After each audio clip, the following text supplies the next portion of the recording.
Yes, it is live stream. Good evening, Okay. sir. Actually, Good evening. in my camera there is some issue. Please excuse me. Okay, okay. Mohan sir, please proceed. Yes, yes, perfect. Yeah.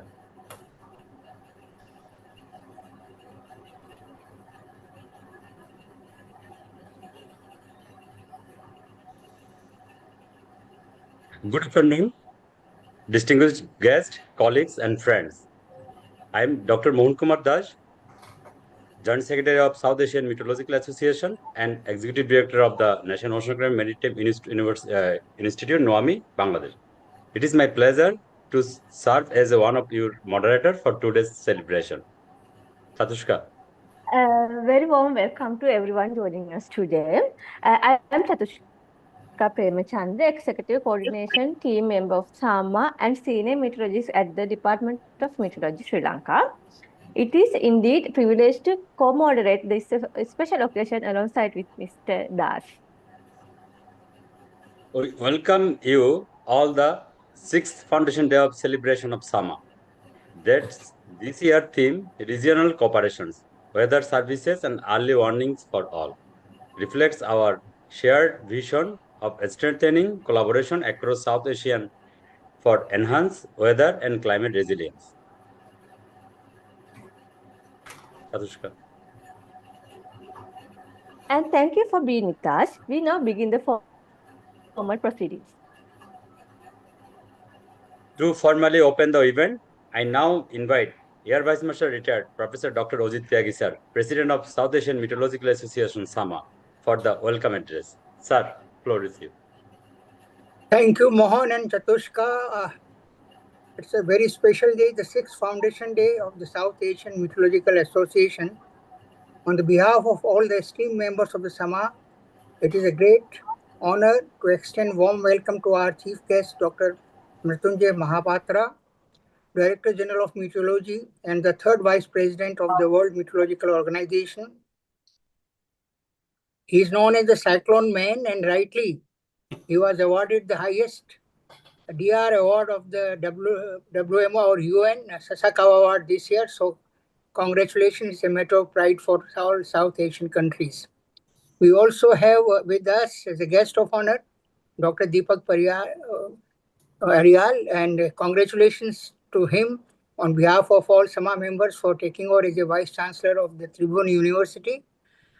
He is the founding member along with Dr. Rathore and Dr. Mahapatra of the SAMA. So we are very happy to have you with us today on this special day. We also have a guest of honor, as a special guest, Dr. Prema Gamso, the Director General of CMOD. And we had been working with them. He had been kind enough to participate in our earlier activities. So thank you, Prema Saab. And also we have now the new entrant for the Sama family, the Leela from the UN Escape, and they are doing wonderful job in the South and Southeast Asia. So welcome to you. Weather knows no political boundaries, and therefore international and regional cooperation has been the hallmark of weather services world over. Towards this, International Meteorological Organization was set up as a non-governmental agency in 1873, and which got transformed into an intergovernmental body of the UN in 1951. IMED had been part of this WMO right from the beginning and had been active member, being the members of the Executive Council. And today we have the third Vice President also from India. Now, in India, and especially for South Asia, had been playing a very leading role right from the beginning. We are the regional climate center, also specialized med centers for the training for the cyclone, which provides cyclone warnings to 13 Indian Ocean rim countries.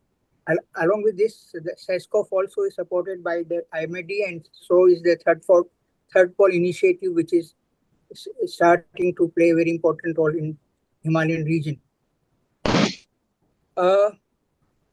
Now coming to the regional cooperation, It's very essential for the effective weather and climate services and early warning for all. Towards this, SAMA is complementing its work with the National Meteorological and Hydrological Services and developing sectoral regional partnerships to share work being done. A panel discussion under the chairmanship of Dr. Rathore has been planned. Dr. Rathore is a former DGM of IMD and is a world-renowned agrometeorologist. He was also a chair of the Intergovernmental Board on Climate Services and also the founding member. So, Rathore Saab, thank you for chairing this session of the panel discussions. We have got eminent people. We have tried to cover all important aspects of the regional cooperation, starting from the disasters, the agromet, Solnet, which looks after the electricity, and also the heat health network led by Dr. Rohit Mangotra. So we have been working with all these, and Professor Mihir Bhatt Sahib from AIDMI is doing a very important work of coordinating disaster management activities in South Asia and neighboring region. Now, coming to the SAMA, well, let me give you a background that there was a break and lull in the international interactions among meteorologists during the COVID period. And during that period, the necessity was felt to have a platform where all meteorologists of the South Asian countries could interact and progress in the field of meteorology and its services to the society. We held wide discussions with the senior scientists, retired Director General Meteorology of the 9 South Asian countries that led to the formation of South Asian Meteorological Association on 3rd August 2020. So over a period of 5 years, we have progressed a lot with support from Director Generals of serving and also the former Director Generals of this region. So this has been now we have a very good team of executive support team under the leadership of Professor Someshwar Das, Secretary SAMA, and we have been doing a lot of work. In fact, more than 100 activities have been done in last 5 years without funding. And this capacity building initiative has been appreciated by the Secretary General of WMO. We are happy that our work has been appreciated, and this couldn't have been possible without the support of our senior veterans, both serving and retired, and from the operational meteorology and academia, who have been contributing voluntarily in taking classes, participating in webinars, and providing knowledge sharing with all the neighboring countries. In fact, the registration of our online training courses expands beyond South Asian countries. It is now being attended by the students and the young researchers from the 50 countries. It has been made possible by our interactions and the cooperation of the Northern Aligned Movement SNT Center. And we do get registration in 1,000 plus in our online courses. So this has been a great success story that how with the support of professionals, even with zero funding, a lot of work can be done.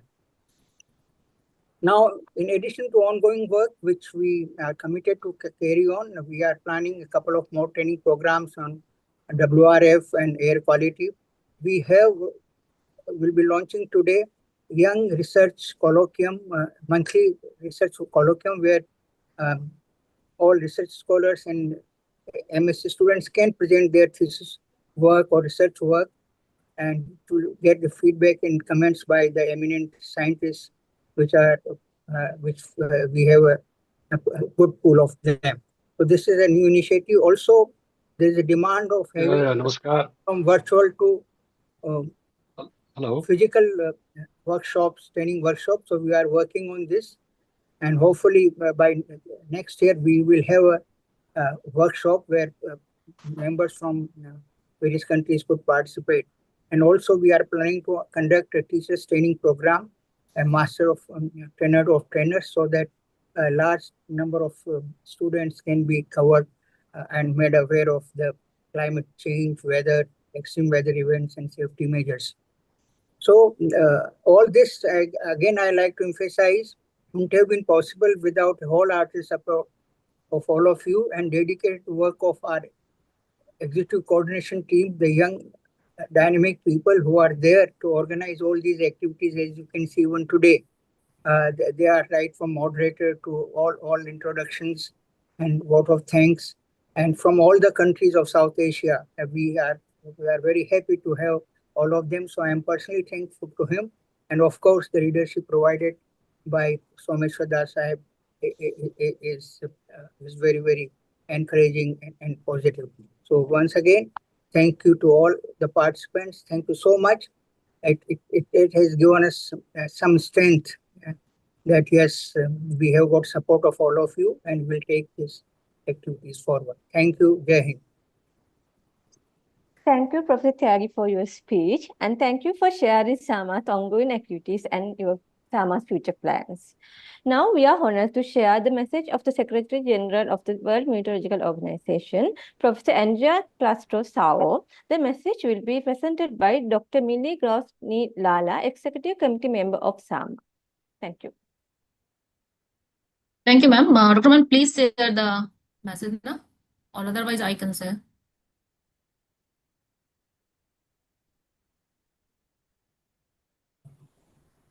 Yeah. Message, sir. Thank you. It's my pleasure to read out the message by the Honorable Secretary General of WMO, Professor Celeste Saulu. As per her, on the occasion of 6th Foundation Day of SAMA, she has given the message. Regrettably, due to prior commitments, I will be unable to participate in this important event. However, I convey my warm congratulations on remarkable achievements over the past 5 years. Your dedication to capacity building achieved without external funding support truly reflects the spirit of collaboration and a deep commitment to advancing the sharing of information and knowledge about weather and climate in the region. Please accept WMO's and my best wishes for a successful celebration and for the continued success of SAMA's valuable work. Okay. Thank you, sir. Thank you, Dr. Millie Ghosh-Lala, for presenting the message by the Honorable Secretary General of World Meteorological Organization, Professor Celeste Saulo. Thank you.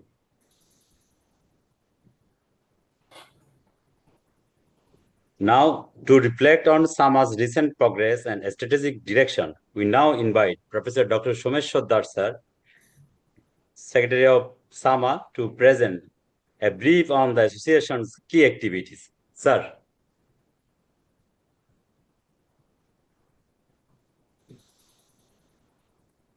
Sir, you need to unmute, sir.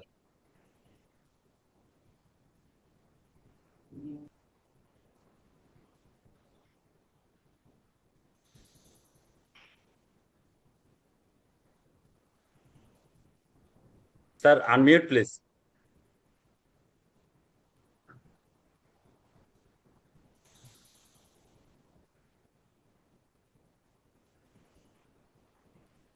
Am I audible now? You're audible. Screen is still okay. Okay, sir. So your desktop is showing. Okay, just a minute.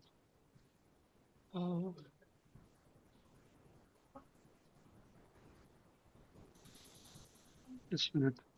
Is my screen visible now? Right, sir. Okay, just a minute. Stop.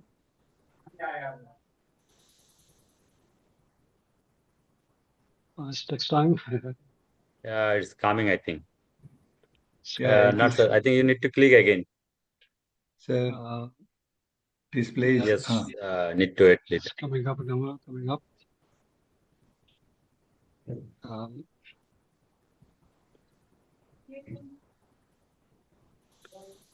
Is it okay now? Just coming up. Yes, a little wait. Network problem always as usual. Yes, Is it okay perfect, sir, now? now. Now Now it's Thank you okay. very much. Yeah, thank you very much, Dr. Mohan. And on behalf of the South Asian Meteorological Association, first of all, I would like to congratulate and wish a very happy sixth Foundation Day of SAMA. As mentioned by Dr. Tyagi Saab, SAMA was established during the lockdown period of COVID on 3rd August 2020. And it is a non-profit international scientific society. Well, already the message of the Secretary General of WMO has been read out for this occasion, but the Secretary General had also conveyed good wishes to Sama, and I would like to read that also for all of you who have not seen it earlier or who are present here for the first time. The Secretary General appreciated Sama for its remarkable efforts in capacity building and training. This commemoration recognizes Sama's impactful work across 60 plus countries in South Asia and among non-aligned movement member nations. Professor Salo particularly emphasized the exceptional collaborative initiatives undertaken by Sama, which have significantly contributed to the advancement of meteorological understanding and practices in these regions. Well, already you know about Sama. I just like to briefly mention about the vision of and mission of Sama. The vision of Sama is sharing knowledge of weather and climate without borders, and its mission is meteorology for the sustainable development of the region. As already mentioned, Sama is registered as non-profit international scientific society, and its headquarters is in India, New Delhi. Well, I'll quickly skip the objectives. As on today, Sama has total 770 members, including 466 life members and 304 student members. And this table gives us the breakup of members in each country. The number in bracket here indicates the increment of the members since the last foundation day. That was last year, 3rd of August 2024. And as you can see from the table, well, India has got the highest life member, 186, and there were 10 members increment since the last foundation day. Followed by India is Bangladesh, from where we have got 74 life members, and there have been 7 increments since the last foundation day. Followed by Bangladesh is now Pakistan, which has got 55 life members, which is 26 increments. Pakistan members have suddenly jumped in last 1 year. That's a very good thing. And that is followed by, of course, Nepal, in which we have got 47 life members. And this table gives rest of the figures. Sri Lanka has got 34 and so on.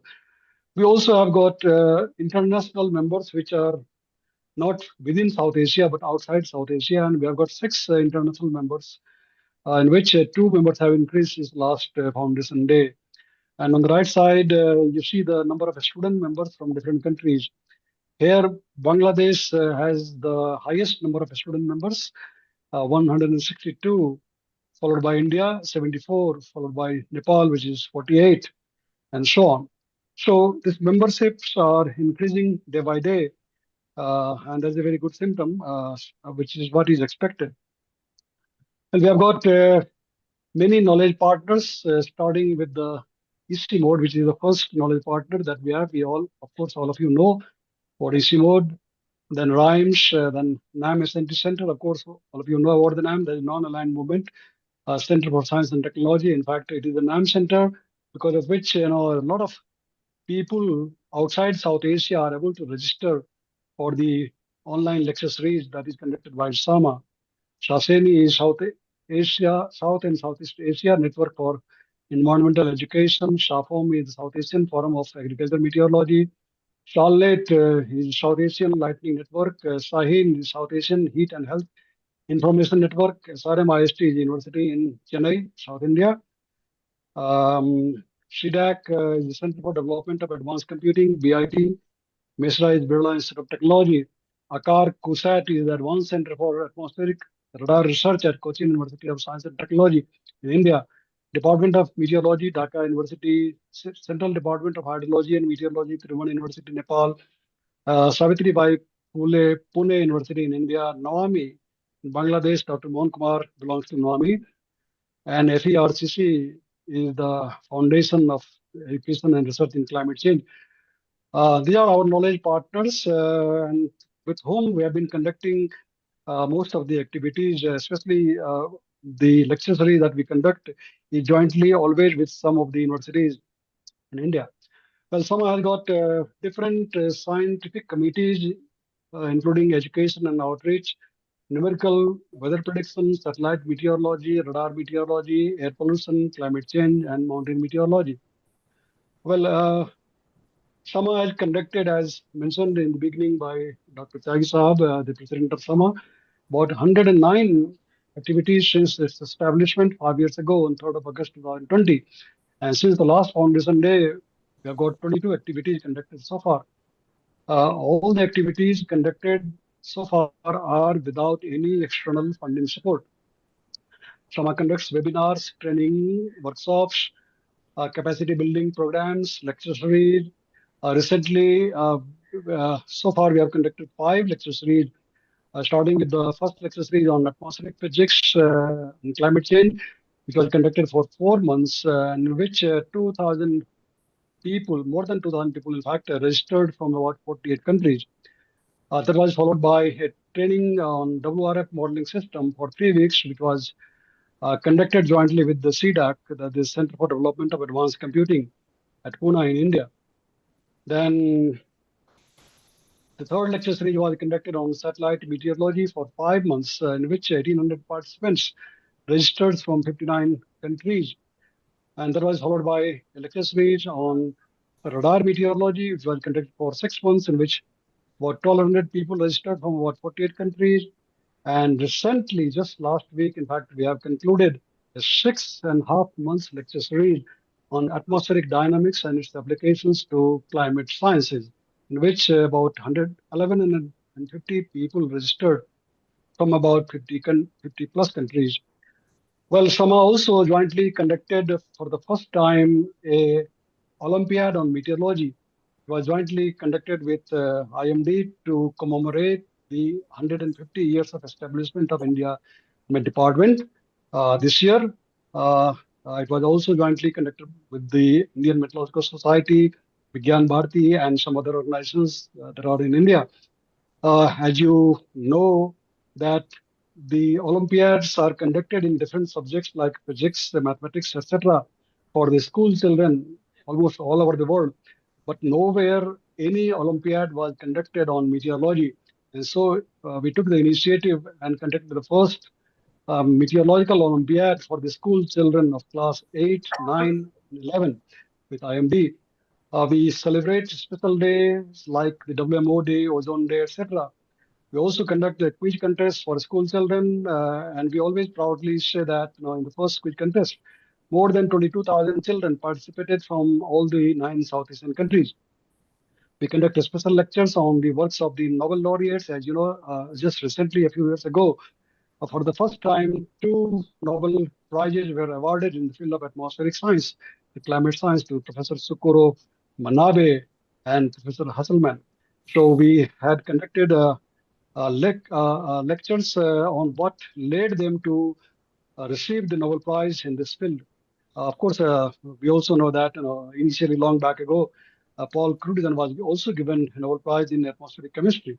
So gradually, people are receiving Nobel Prize even in this field also. We publish newsletters.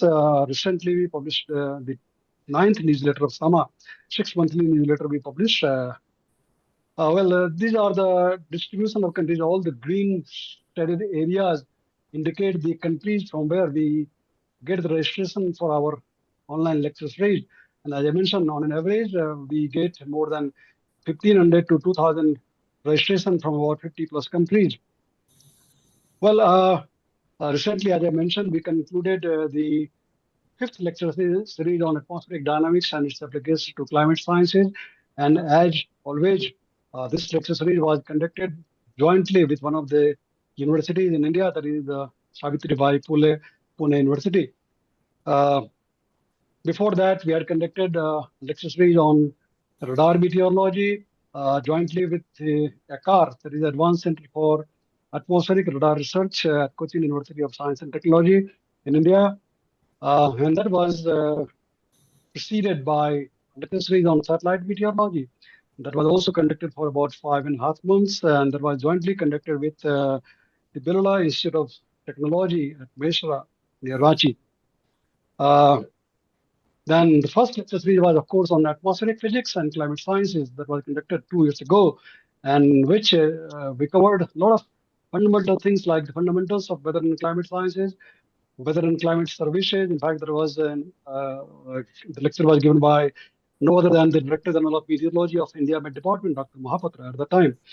Then lectures were given on emerging techniques in atmospheric observations, atmospheric thermodynamics by Professor Bhaskar Rasa, on atmospheric radiation, cloud physics, and of course on the research and career opportunities in atmospheric and climate sciences by Professor S.K. Das, the honorary professor at Indian Institute of Technology, Delhi, IIT Delhi. And as I said that more than 2,000 people registered from about 48 countries for that training course. Well, again, I mentioned about the meteorological Olympiad. Here is a little bit more details about that.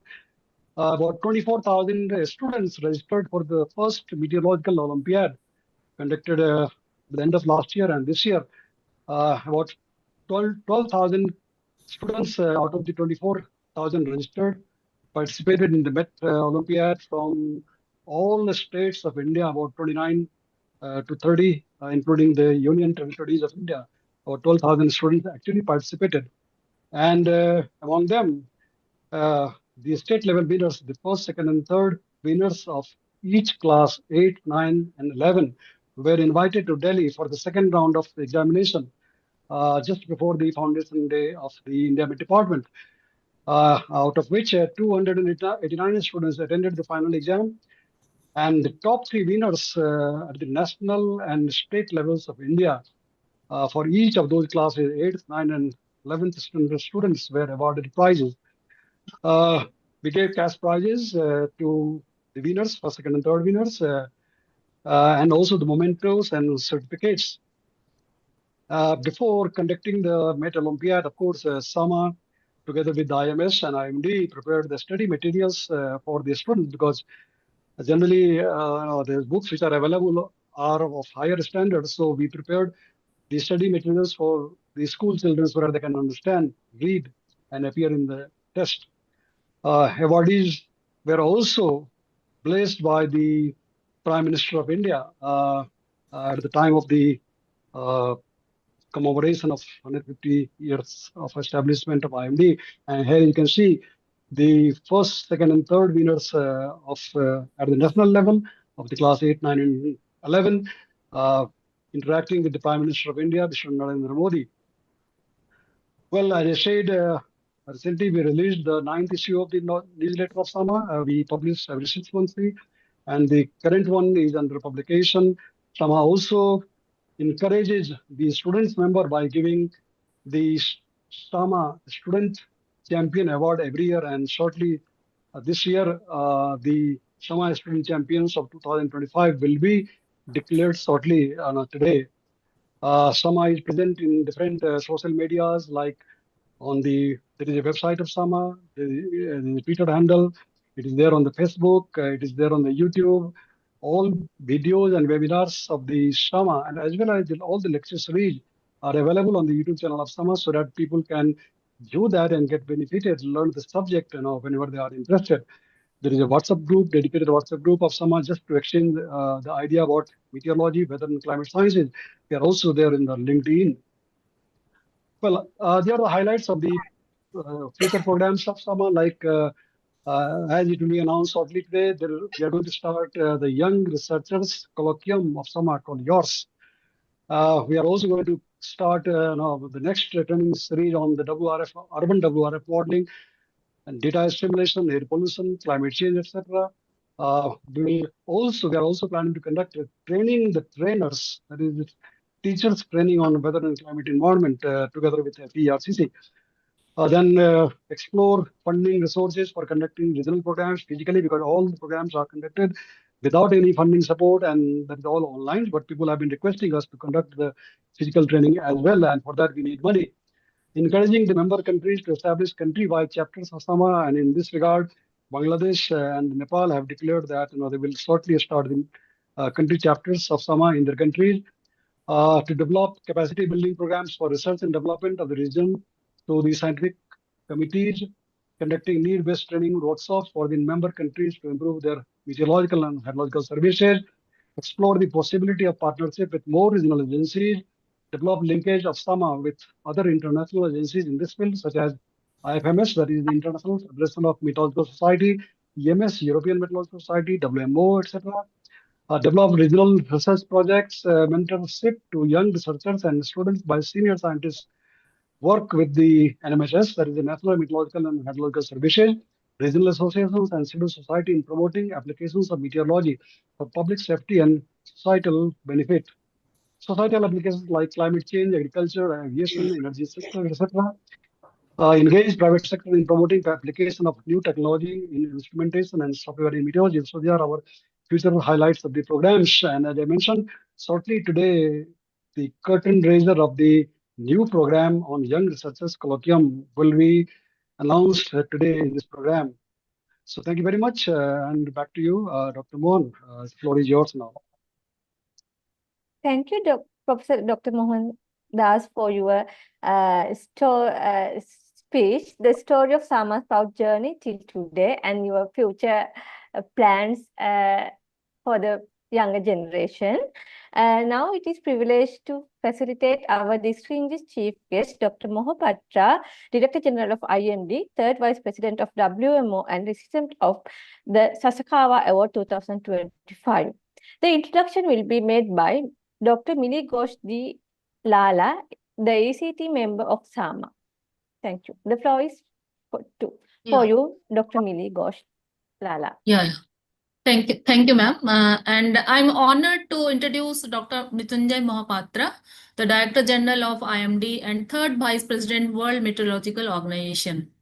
Dr. Mrityunjay Mohapatra, renowned as the Cyclone Man of India, is a leading meteorologist with over 30 years of experience in weather forecasting and disaster management. As DG of IMD and Vice President of WMO, he has revolutionized India's cyclone warning systems, reducing forecast errors and saving lives. He has led major regional initiatives like the Severe Weather Forecasting Program for South Asia and contributed to global cyclone policy and training.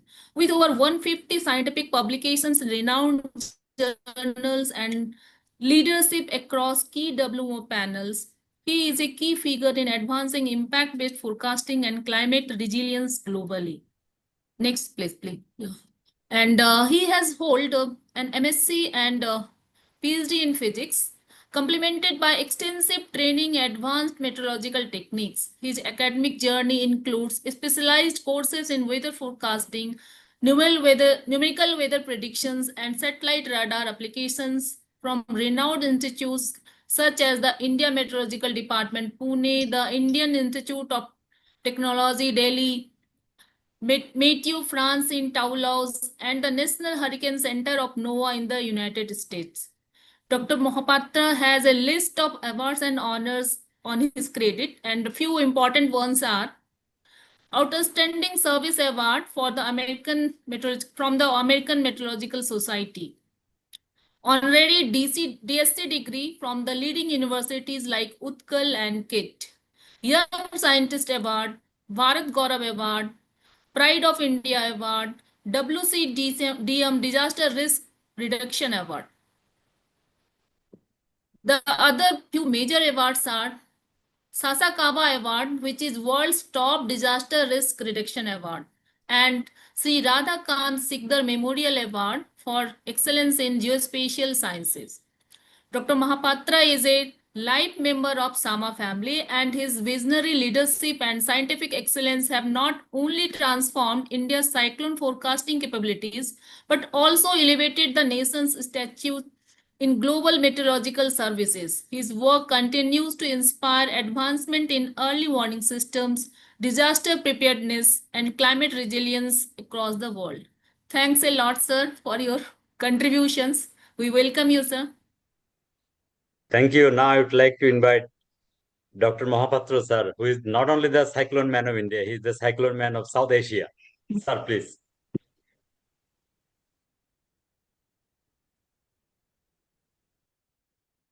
Sir, you are muted. Sir, you are muted. Sir. Good afternoon, namaskar to all of you. Respected AVM Professor Dr. Ajit Tyagi, President of South Asian Meteorological Association, Professor Someshwar Das, Secretary SAMA, Professor Deepak Ariel, Honorable Vice Chancellor, Tribhuvan University, Kathmandu, Dr. Pema Gyamso, Director General IC Mode, Dr. Leela, UNSCAF, Dr. Rohini, ECT member SAMA, Dr. Mohan Kumar Das, Joint Secretary SAMA and Executive Director Noami, Bangladesh, Ms. Chatushka Ramchandra, ECT SAMA and Senior Meteorologist, Sri Lanka, Dr. L.S. Rathore, former DG, India Meteorological Department, distinguished finalists, including Dr. Senaka Pasnayake, Dr. Rohit Mangotra, Dr. Mihir R. Bhatt, Dr. Naren Chattopadhyay, Professor Sriram Sharma, distinguished founder members of SAMA, distinguished members of SAMA, distinguished delegates, ladies and gentlemen. At the outset, I extend my heartiest congratulations to SAMA family on the occasion of 6th Foundation Day celebration today. I also express my deep gratitude to Honorable President and Secretary of SAMA and the distinguished members for inviting me to participate in this program, as it will help me to understand better about the regional cooperation. It is really contemporary topic on which the Foundation Day is being celebrated. That is the regional cooperation for weather services and early warning for all. It is really heartening to note that there has been significant progress in the short span of about 5 years in terms of the strengthening of the regional cooperation in the field of meteorology and allied sciences. The list of activities as enumerated by Professor Someshwar Das clearly demonstrates that it has been overall attempt जो हाँ वो कह रहा ना वो काटो वो लगाएगा to reach out each and every person related with meteorology and allied sciences in the southeastern region.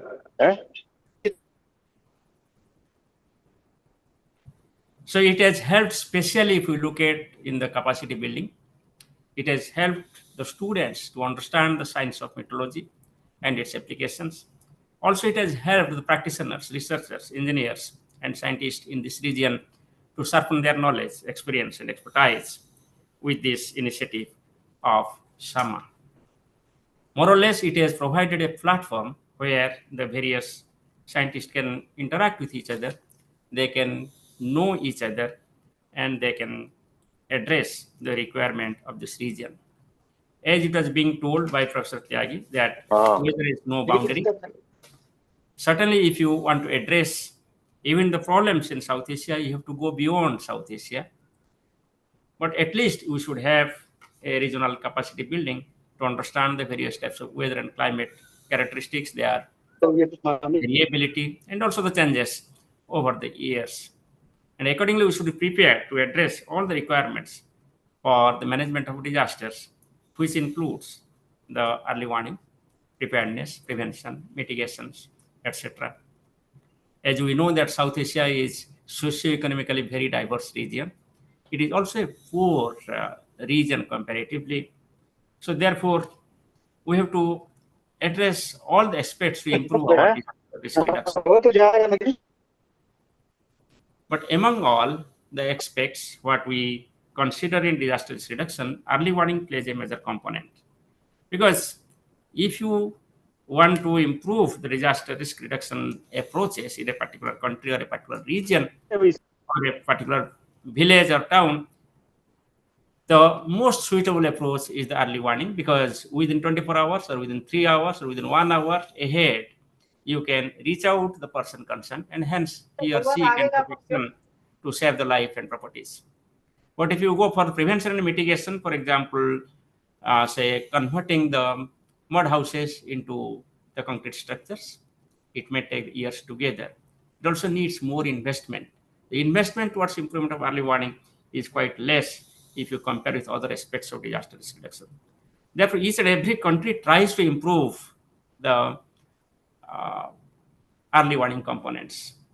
So when I say early warning components, which has been highlighted by the World Meteorological Organizations and United Nations, there are 4 specific pillars. The first and foremost pillar is the knowledge of risk. We should know with respect to a particular region what are the different types of risk due to weather and climate.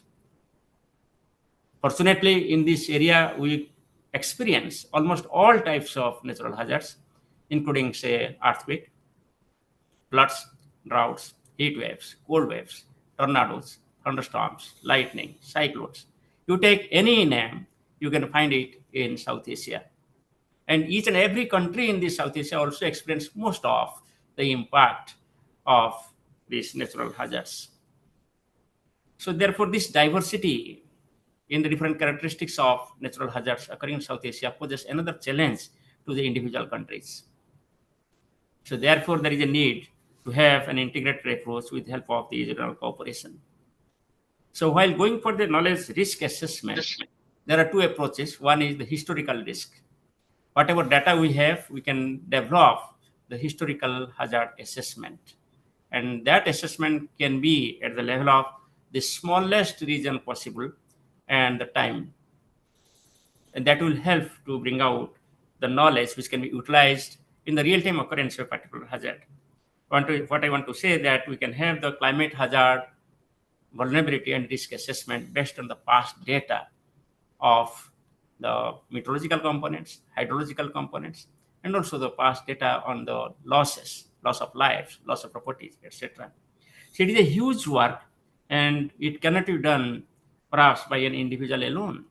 There is a need for some kind of regional approach where we can share not only the data, but also we can share the knowledge, experience, the methods by which each and every country can be empowered to develop this knowledge risk if we want to really address the first component of the early warning for all.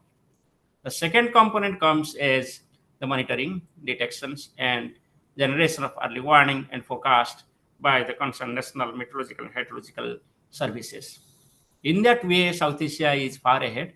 As all of us know that on divided India, we have the responsibility from 1875. And there are observations beyond that from 1792 or 93. And by that way, the region has improved or has advanced in different phases to have a very realistic monitoring, forecasting, and early warning system with respect to various types of severe weather. But still, there are gaps. And these gaps are, you cannot predict the weather over a particular region, say, for example, Kathmandu or Delhi or Islamabad or in Dhaka, by considering the weather over this region. You have to consider the variation across the globe. So therefore, there is a need for the availability, accessibility of the qualitative data over the region and also the globe, which can be monitored by the human being or by an automated process like decision support system. At the same time, you also need the models. We have not been confined only to those days when we consider only the manual analysis of the charts to find out the low pressure systems or the high pressure systems and according to subject we give the forecast. Nowadays, the demand says that you have to give very specific quantitative information objectively, and which can be displayed in a geospatial platform, and information can be accessible to each and every individual or the household. So towards this direction, there is a need for geospatial technology, numerical weather prediction modeling, and also high-performance computing systems to carry out all this work. So to have all these things, we have to plan how can we together work so that we can address all these requirements of this region, and the gap areas identification is the first and foremost step towards this. SAMA can help the countries to identify the current status, the gap areas, and the ways and approaches which can be identified for each and every country. It may not be the same for all the countries together. So the approach will be different, but the objective will be the same. And objective is that we should have a very well-defined platform where we can have all observations, the modeling outputs, which can be compared, comprehended, and analyzed to arrive at a decision of the current status and the forecast for different periods. Thereafter, the third component is the dissemination. Once you have got all the information, it has to be disseminated to the people, each and every stakeholder, as per their requirement, as per their language, as per their content. So to do that, there is a need for public-private partnership. Only meteorological agencies cannot work towards that. And though the communication centers are the nodal agencies like, say, International Telecom Union in the international level, or the Department of Telecommunication at the central level, but it's not simply the communication which is based on wires or non-wired communications.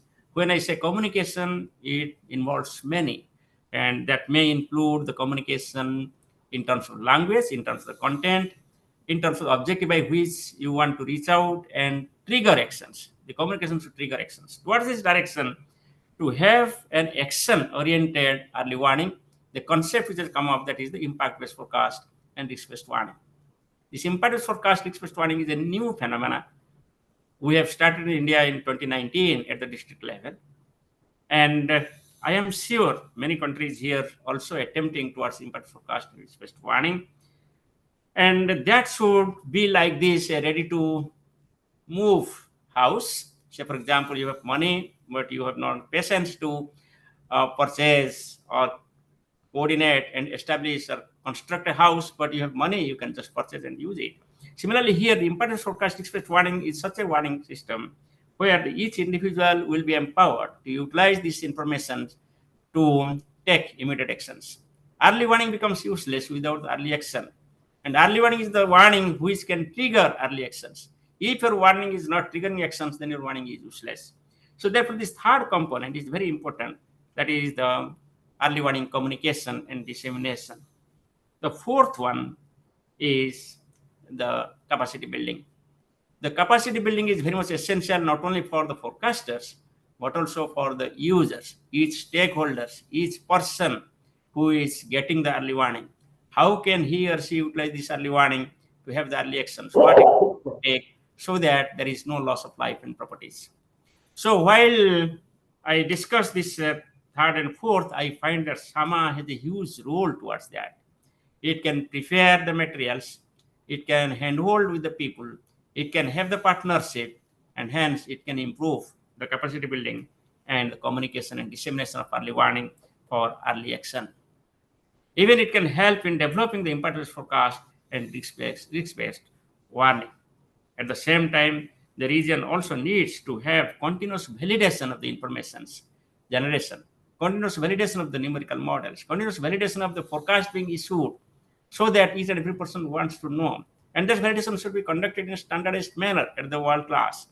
So for that purpose also, SAMA has a role.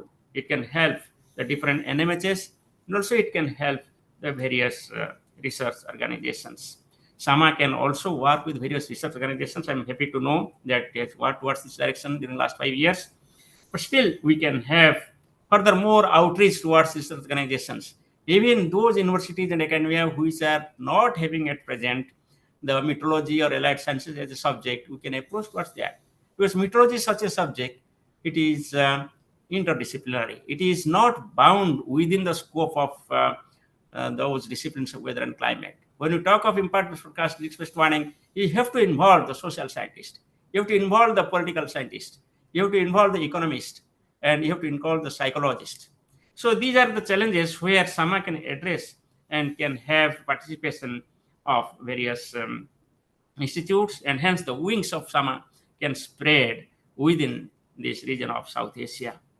I just want to mention that over this period, there is a climate change. Because of the climate change, you will find that the impact has become more aggressive of the various types of severe weather event. For example, if I take of rainfall, while total rainfall of India is not changing in the monsoon season, but there is a bipolar behavior. Rainfall is decreasing over northeast India and adjoining eastern India, and increasing over western parts like Rajasthan and Saurashtra, Kutch of Gujarat. If I consider similarly the others, for example, Bangladesh rainfall is decreasing and number of dry days are increasing. If you consider the frequency of heavy rainfall event, it is increasing in India, Pakistan, Nepal, and Bhutan. So therefore, related impacts like say landslides or the flash floods or the urban floods are accordingly increasing. At the same time, if you look at the South Asia, number of floods and droughts, total amount of rainfall remaining almost same, the number of floods and droughts are increasing because of the increased interannual variability of the rainfall. So as a result, it is not only leading to the economic losses, it is not only leading to loss of lives. We have been able to reduce loss of lives due to cyclones, due to heavy rainfall to some extent. But study says that number of loss of lives lost due to the floods are not decreasing. Similar number of loss of lives due to the lightning or thunderstorms are not decreasing. Therefore, there is a huge scope, therefore, to do something due to which we can. The drought, there is another devastating disaster in this region. Perhaps we do not experience that when you consider sitting in our home. But drought is a slow killer. Drought is a slow process of disaster. And I want to say that if temperature increases by 1.5 degrees Celsius in South Asia, there will be 40 to 75% increase in occurrence and intensity of the drought. If temperature rises by 2 degrees Celsius, it will be 60 to 90% increase in occurrence and potential impact of the drought in South Asia. Another various devastating impact of this, that the suicides. The suicides occur during the droughts, and people say that it can increase if the temperature increases due to global warming. The drought phenomena goes on increasing. Apart from that, there is large-scale migration, and there is also the human health, mental health, because of these droughts, because of the similarly because of the cyclones and floods, etc. There are a lot of human health which is being impacted, and also we are having loss in the livestock. All of us know that there is huge loss towards livestock due to cyclones, floods, droughts, and also there is you can say inequality in the society when you have got the disasters. So therefore, I want to say that the SAMA cannot be limited only to the meteorological components. It can gradually extend towards non-meteorologists, those who are working in the society. They can understand, and hence the required impacts, required actions based on the impact-based forecast and risk-based warning in the region can improve further.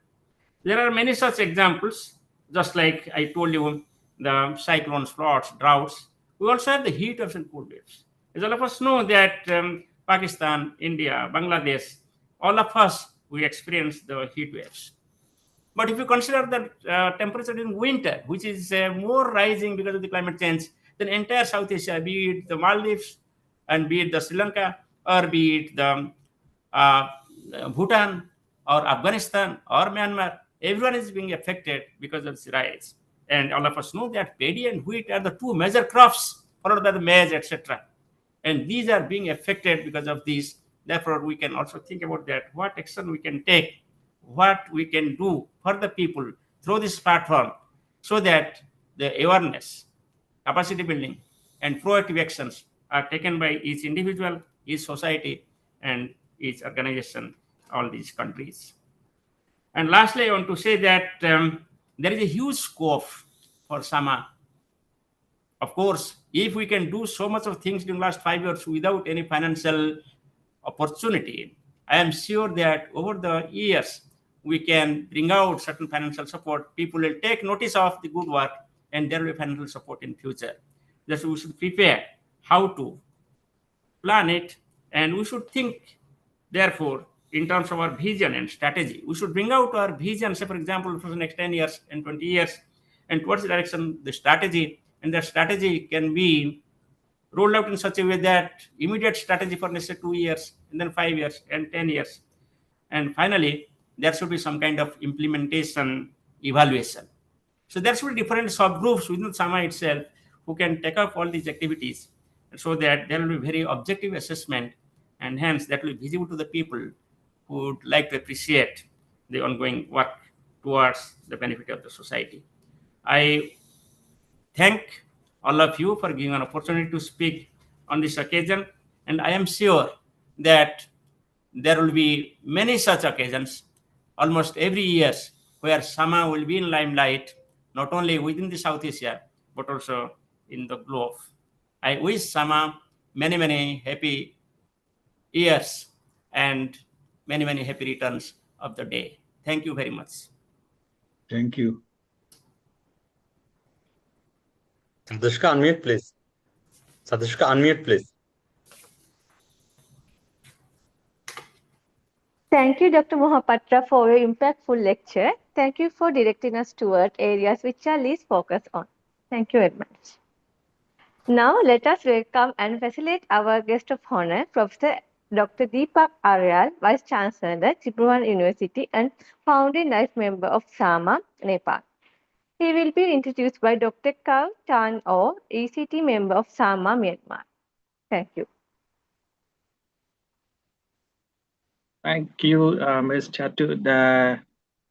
I am great honor to introduce our founder, one of founder, Dr. Deepak. Dr. Deepak is a professor and vice chancellor. Recently, the appointment as a vice chancellor of the Tribhuvan University, TU, Kathmandu, Nepal. And he is also the head of the Central Department of the Hydrology and Meteorology, CDHM, and our distinguished guest. As a founding life member of our SAMA from Nepal, the Professor Deepak has a pivotal role in the drafting of our SAMA initial constitution. As a renowned meteorologist, his appointment as recently as a Vice Chancellor in DU and is a movement of the pride of the entire meteorological fraternity, including SAMA. Professor Deepak is also an American and academician of the NASD and served as chairperson of the Society of Hydrologists and Meteorologists in Nepal, Soham, Nepal. With over the 26 years of experience in meteorology and glaciology, air pollution, and aeroscience research across Nepal and South Asia and Japan, he brings the unparalleled expertise to our platform. We are delighted to have him with us. Mohan, please invite to our honorary guest, Dr. Deepak. Thank you. Now I would like to invite Professor Deepak Aryal, sir. Please. Okay, thank you. It's about time to say good evening in Nepal. Everybody, good evening. Nice to see you all in this online forum. It is my great pleasure to be here, and this is a special program organized by SAMA. Chairman of this organization, Professor Tyagi Sahib, Vice Chairs, General Secretary, Professor Das, Secretaries, Treasurer, and all executive members. Thank you for organizing this wonderful event. I am truly honored to be here. And this is a great news for all meteorologists, I think, in fact. I'm nominating to lead a big organization, academic organization. This is the largest university in the world. This covers 9 faculty and institute, including engineering and medicine, science, agriculture, forestry, and in faculty we have law, management, humanities, and educations. We do have more than 1,050 campuses all around the country. We are keeping more than 500,000 students. So this is a big challenge for a weatherman. There are a lot of organizations, unions, and inside professors, inside administrative bodies, inside students. So taking care of all these responsibilities, I unfortunately maybe cannot go through all our meteorological and hydrological activities that I did in my past. I may have to look something else also. Even then, I'm always positive to my own field, and I'm grateful with the people who's helped me to reach up to this month. In a next room, I have another side meeting. So with this, I think I conclude my few minutes talk. Thank you very much for this honor. Namaste.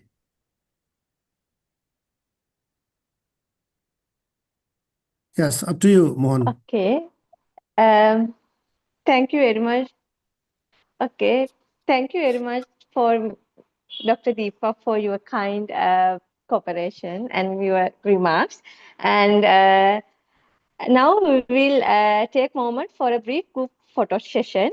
And kindly keep your video cameras on for the photo session.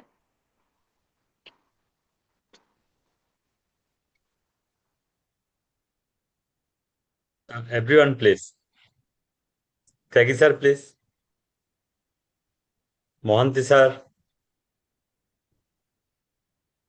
Karmagar sir, please. Saifa. Yes. And Gauripati sir.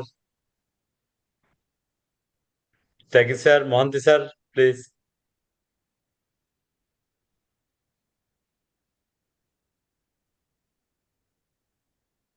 So, Dr. Polami, please take a screenshot.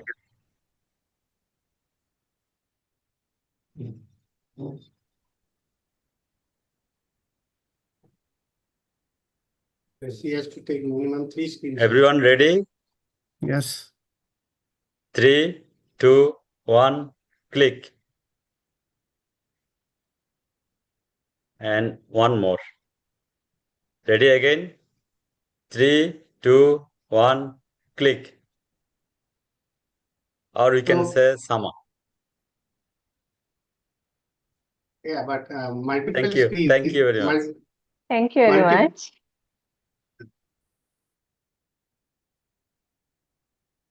So now it is time for introduction of a special guest. We are pleased to welcome our special guest, Dr. Prema Gimso, Director General of ICIMOD, and Dr. Leila Salarpur Gudarji, ICT and DRRD, UNESCA. They will be introduced by Dr. Rohini L. Bhawar, ECT member of SAMA, India. Rohini, please. Dr. Mohan, would you like to share I'm trying. Yeah, I'm trying. okay.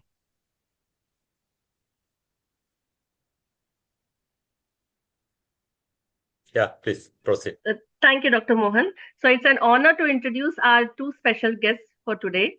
Dr. Pema Gamso, who is Director General of ICIMOD. Dr. Pema joined ICIMOD as its Director General in October 2020.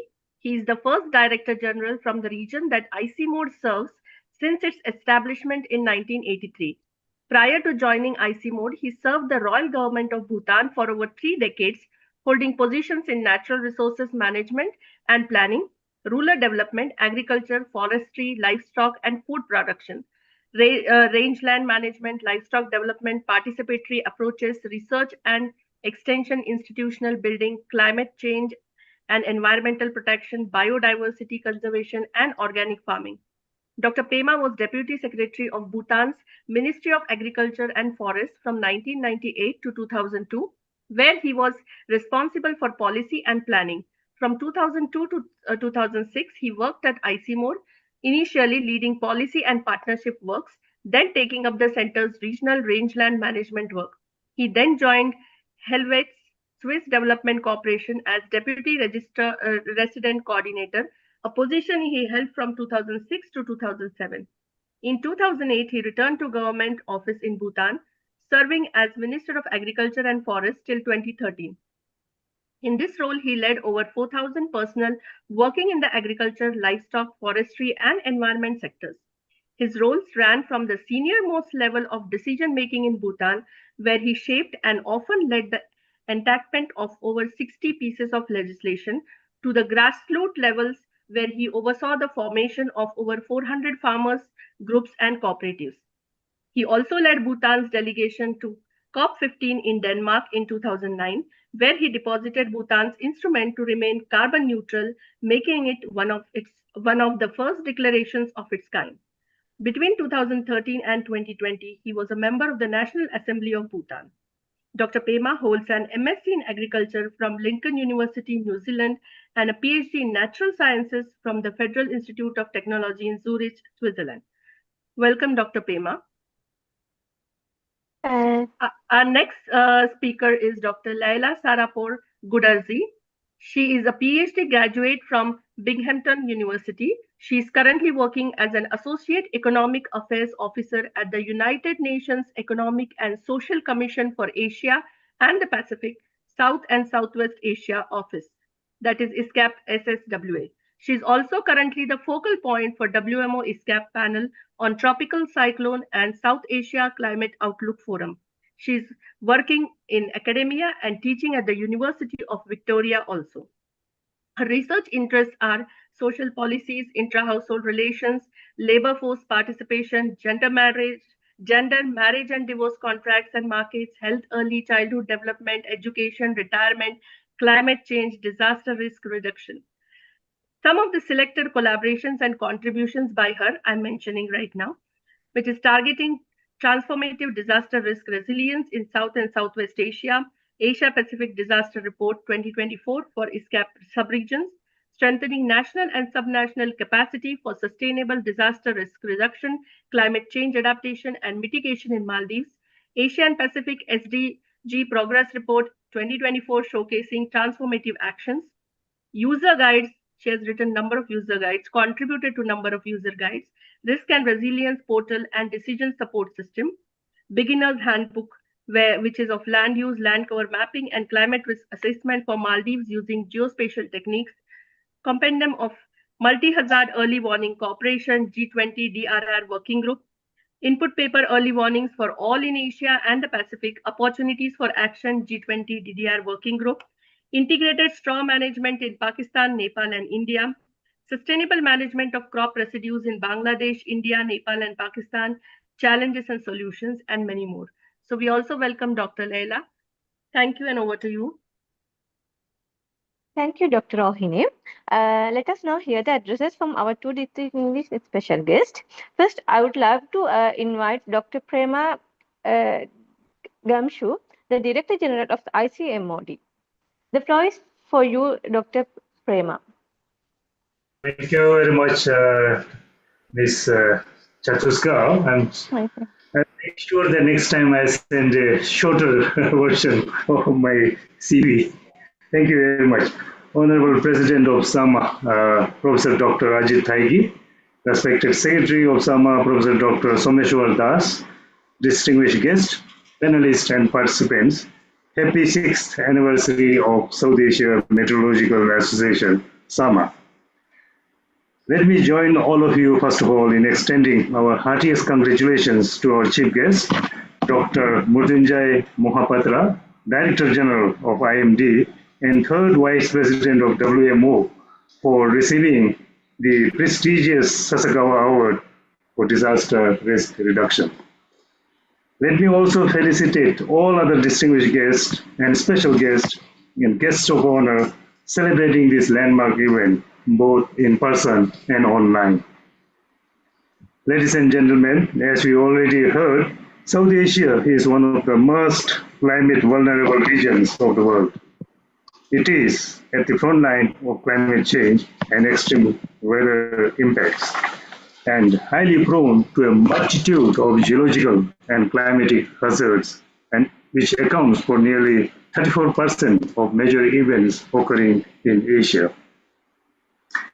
Even as we are talking here now, monsoon rains are causing havoc throughout the upper mountain regions, while the agriculture fields in the lower areas, like the Terai belt in Nepal, are drying up, and farmers are waiting in vain for rain to plant their paddy fields. The increase in variability and changing precipitation patterns have significantly increased the frequency and intensity of disasters like flash floods, glacial lake outburst floods, droughts, and storms, as accurately reported in the IPCC AR6 Working Group 1 report. There is now growing evidence that we are highly likely to see an increase in not only single hazards but also multiple compound and cascading hazard events in the mountains, where one type of hazard, say for example, an extreme rainfall event leading to a landslide, which in turn temporarily blocks a river channel and eventually results in devastating floods downstream. Mitigating the risk of disasters is critical to save lives and build resilience to future shocks. Linking scientific research to policy and practice, monitoring and understanding the trends using new approaches and tools are important to build the adaptive capacity of vulnerable communities. Honorable Chief Guest, distinguished guest, and fellow members of SAMA. Can you hear me? Can you hear me? Yes. Yes. Yes, Yes. perfect, Yes. sir, Yes. perfect. Something went wrong? Sorry. Sir, we can Yes. hear you All of perfectly. us- All of us acknowledge that extreme weather events do not stop at our borders, nor recognize national boundaries.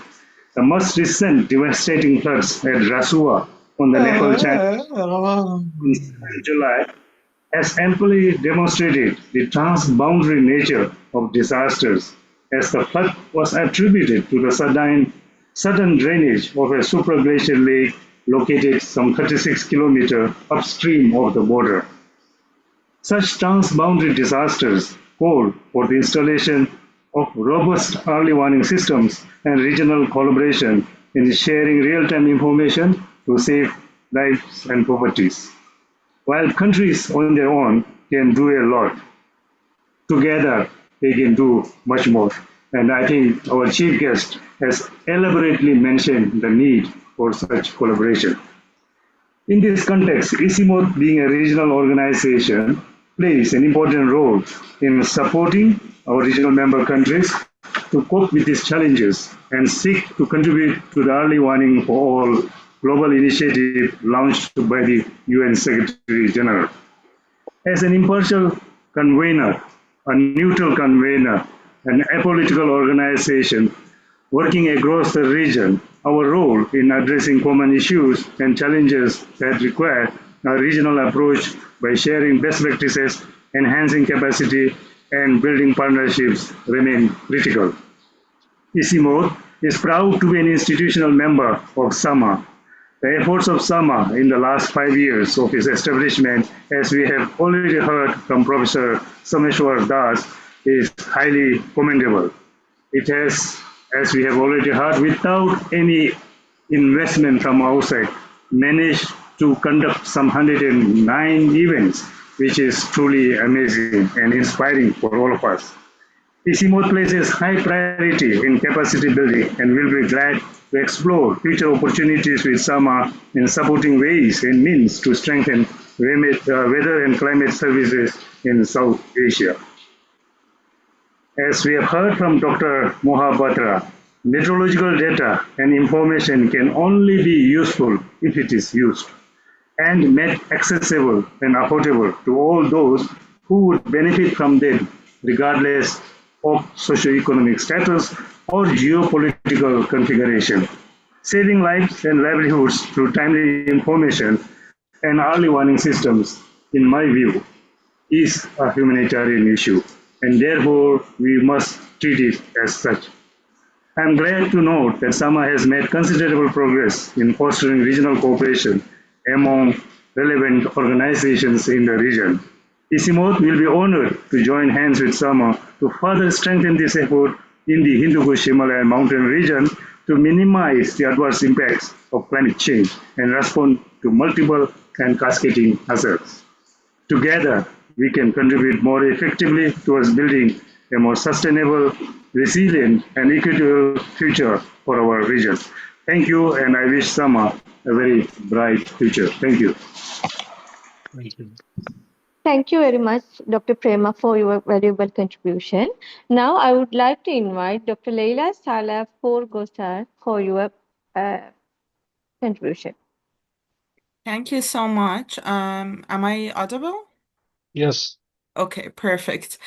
Honorable speakers, panelists, and participants, first, I would like to thank Sama for inviting ESCAP to attend the celebration of Sama's 6th Foundation Day, and it's my honor to represent ESCAP for the first time.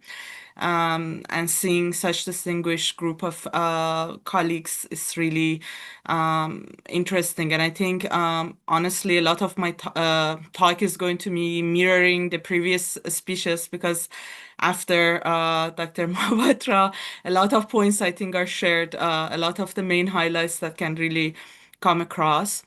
Over the past 5 decades, Asia-Pacific region has experienced a notable transformation in its disaster landscape. Major hazards, including flood, drought, tropical cyclone, earthquakes, have become more frequent, more intense, and increasingly widespread, while new trends and hotspots are shaping. Southwest Asia in particular is the most disaster-impacted sub-region in Asia-Pacific with the highest rate of fatalities. We are experiencing some really new trends. 2024 was the warmest year on record globally. Asia-Pacific faced the direct and indirect impacts of global warming through heat waves, which had a lot of cascading impacts by various factors, such as escalating the intensity of cyclones, speeding glacier melt, among other events. ESCAP, in collaboration with its partner, has worked with member states to build disaster resilience, understanding the challenges and complexities of transboundary nature of many of these disasters, such as cyclones, providing regional platforms and supporting tools and techniques that allow collaboration is critical. Innovation and innovative tools such as ESCAP Risk and Resilience Portal, combined with latest methodologies, allows ESCAP to support its members in advancing early warning for all through equipping countries with real-time impact-based forecasting or IBF tools and methodologies. The IBF work aims to narrow the gaps that exist between forecasters and end users, and this is a critical point that I believe can have a significant potential for collaboration between ESCAP and associations such as SAMA in terms of work and moving forward. IBF with a multidisciplinary approach helps to translate the forecasts such as precipitation, temperature, cyclone elements like track, intensity, landfall into impact scenarios to support early and anticipatory actions with a more targeted and systematic approach for vulnerable population and critical sectors. We are continuously working to advance our model so that they can better match the specification of location and hazards that are of concern in our subregions. For example, one of our latest works in collaboration with members of the Third Pole Climate Forum, we are exploring the impact-based models that take into account the mountainous areas and factors such as the slope or closeness to the basins. This approach brings the complex challenges and issues of glacier into the picture and helps with better understanding of the impacts of variables that forecasters basically produce in these climate forums. I think Dr. Mohapatra's opening was very clear and up to the point, especially on the importance of partnership and how it needs to be established in different levels, different capacities. And I really hope that we can continue and enhance our partnership moving forward. And I look forward to further achievements from some members in the coming year. Thank you so much. Thank you so much, Leila Salarpur Gudarji, for your enlightening talk. Now it is time for panel discussion. Our thematic panel discussion on regional cooperation, weather services, and early warning for all, E for all. We began with the introduction of our esteemed panelist by Dr. Swagata Paira, founding member from SCRES and treasurer, and also executive coordination team member of SAMA. Dr. Paira, please, unmute, please. Just a minute. Yeah, thanks a lot, Dr. Mohan. So, I supposed to share with another active ECT member, Dr. Fatima, but currently she is not feeling well. So, let's introduce everyone, and it's very happy moment that I'll start with Dr. Ilesh Rathod, who is the former Director General of Meteorology at the Indian Meteorological Department. With an illustrious career in meteorology, Dr. Rathod has represented India at the WMO and chaired major SARC and UN weather advisory bodies. He was instrumental in developing India's agromet advisory services, improving early warning system for agriculture and disaster preparedness. His post-retirement advisory roles with NDMA, World Bank, and UNDP continue to guide national policy on climate resilience. Dr. Rathod sir is also a founding member of SAMA. So welcome, sir, for this panel discussion. And I think you will also chair this. The next is Dr. So, shall I continue or one by one I need to? Go ahead. I think first you need to introduce all. Yeah. So Dr. Namangsu Chattopadhyay is also a founding member of SAMA, and he is also Secretary of SAFOM and Executive Council member of SAMA. A former Deputy Director General at IMD, he is a pioneer in operational agrometeorology in South Asia. Dr. Chattopadhyay spearheaded the Gramin Krishi Mausam Seva and is currently advising World Bank projects on agromet services in Bangladesh, Nepal, Bhutan, and Pakistan. His work has significantly enhanced weather-based agricultural decision-making across the region. Welcome, sir. The next is Dr. Mihir Bhatt, Director, All India Disaster Mitigation Institute, and also Humanitarian Observatory Initiative of South Asia. With decades of work focused on climate adaptation, community resilience, and urban risk reduction, Dr. Bhatt has advised IPCC, Spare India, and multiple international development bodies. He also leads the Humanitarian Observatory Initiative for South Asia and contributes to policy dialogue through platforms like GRRIPP and the Climate and Development Knowledge Network. Welcome, sir. Now, I'm introducing Professor Dr. Sriram Sharma, President of the South Asian Lightning Network and Senior Faculty at Tribhuvan University, Nepal. He holds dual PhDs in lightning physics and has conducted postdoctoral research in Sweden. Dr. Sharma has made significant contribution to lightning safety, policy formulation, and public education in Nepal and beyond, including leading the development of Nepal's electrical safety course. Thank you, sir. Welcome for this panel discussion. Now, I would like to introduce Dr. Rohit Magotra, Deputy Director, IRAD and Shaheen. He is a founding member of that Shaheen. With over 20 years of experience in climate change, sustainable urban planning, and disaster resilience, Dr. Magotra leads policy-driven research on heat stress mitigation. His initiatives include gender-sensitive heat action plans, collaborative frameworks with city governments, and regional programs supported by GHHIA, and USAID. Welcome, sir. The last one I would like to invite Dr. Seneca Basanaike, a Director, Climate Resilience and Disaster Preparedness Center, ADPC. He is a PhD in meteorology. Dr. Basanaike brings decades of expertise in weather forecasting, climate modeling, and disaster risk management. His leadership at ADPC has shaped resilience strategies across Asia Pacific, and his earlier work with the SARC Meteorological Research Center and Sri Lanka Meteorological Department highlights his commitment to regional cooperation. We welcome all 6 panelists.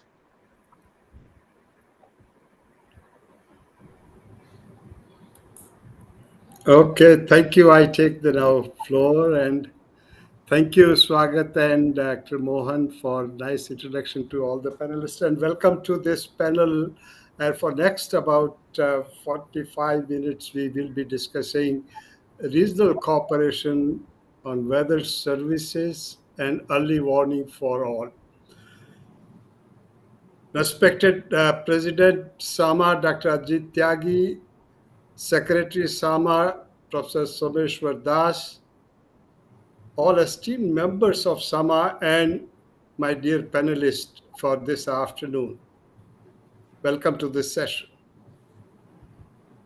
Today's topic is very important, and with this 45 minutes discussion, at the end of discussion, we would like to prepare a roadmap for SAMA's future activity, and your input would be very critical on that. So once again, I welcome on the 6th Foundation Day, and the title it's a 4-worded title, and each title has a specific meaning. My sincere appreciation to the organizers for selecting such a beautiful title and matching panel to discuss these 4 terms which have been used in today's title of the panel discussion. The first word is regional cooperation.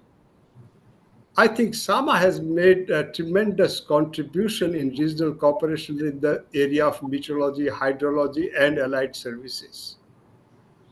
And it is doing far better than many official forums which is supported by governments of South Asian countries, and without any financial support from anybody. And it's primarily the vigor and willingness of the members of SAMA who are really making such an immense contribution in the area of knowledge sharing and capacity building.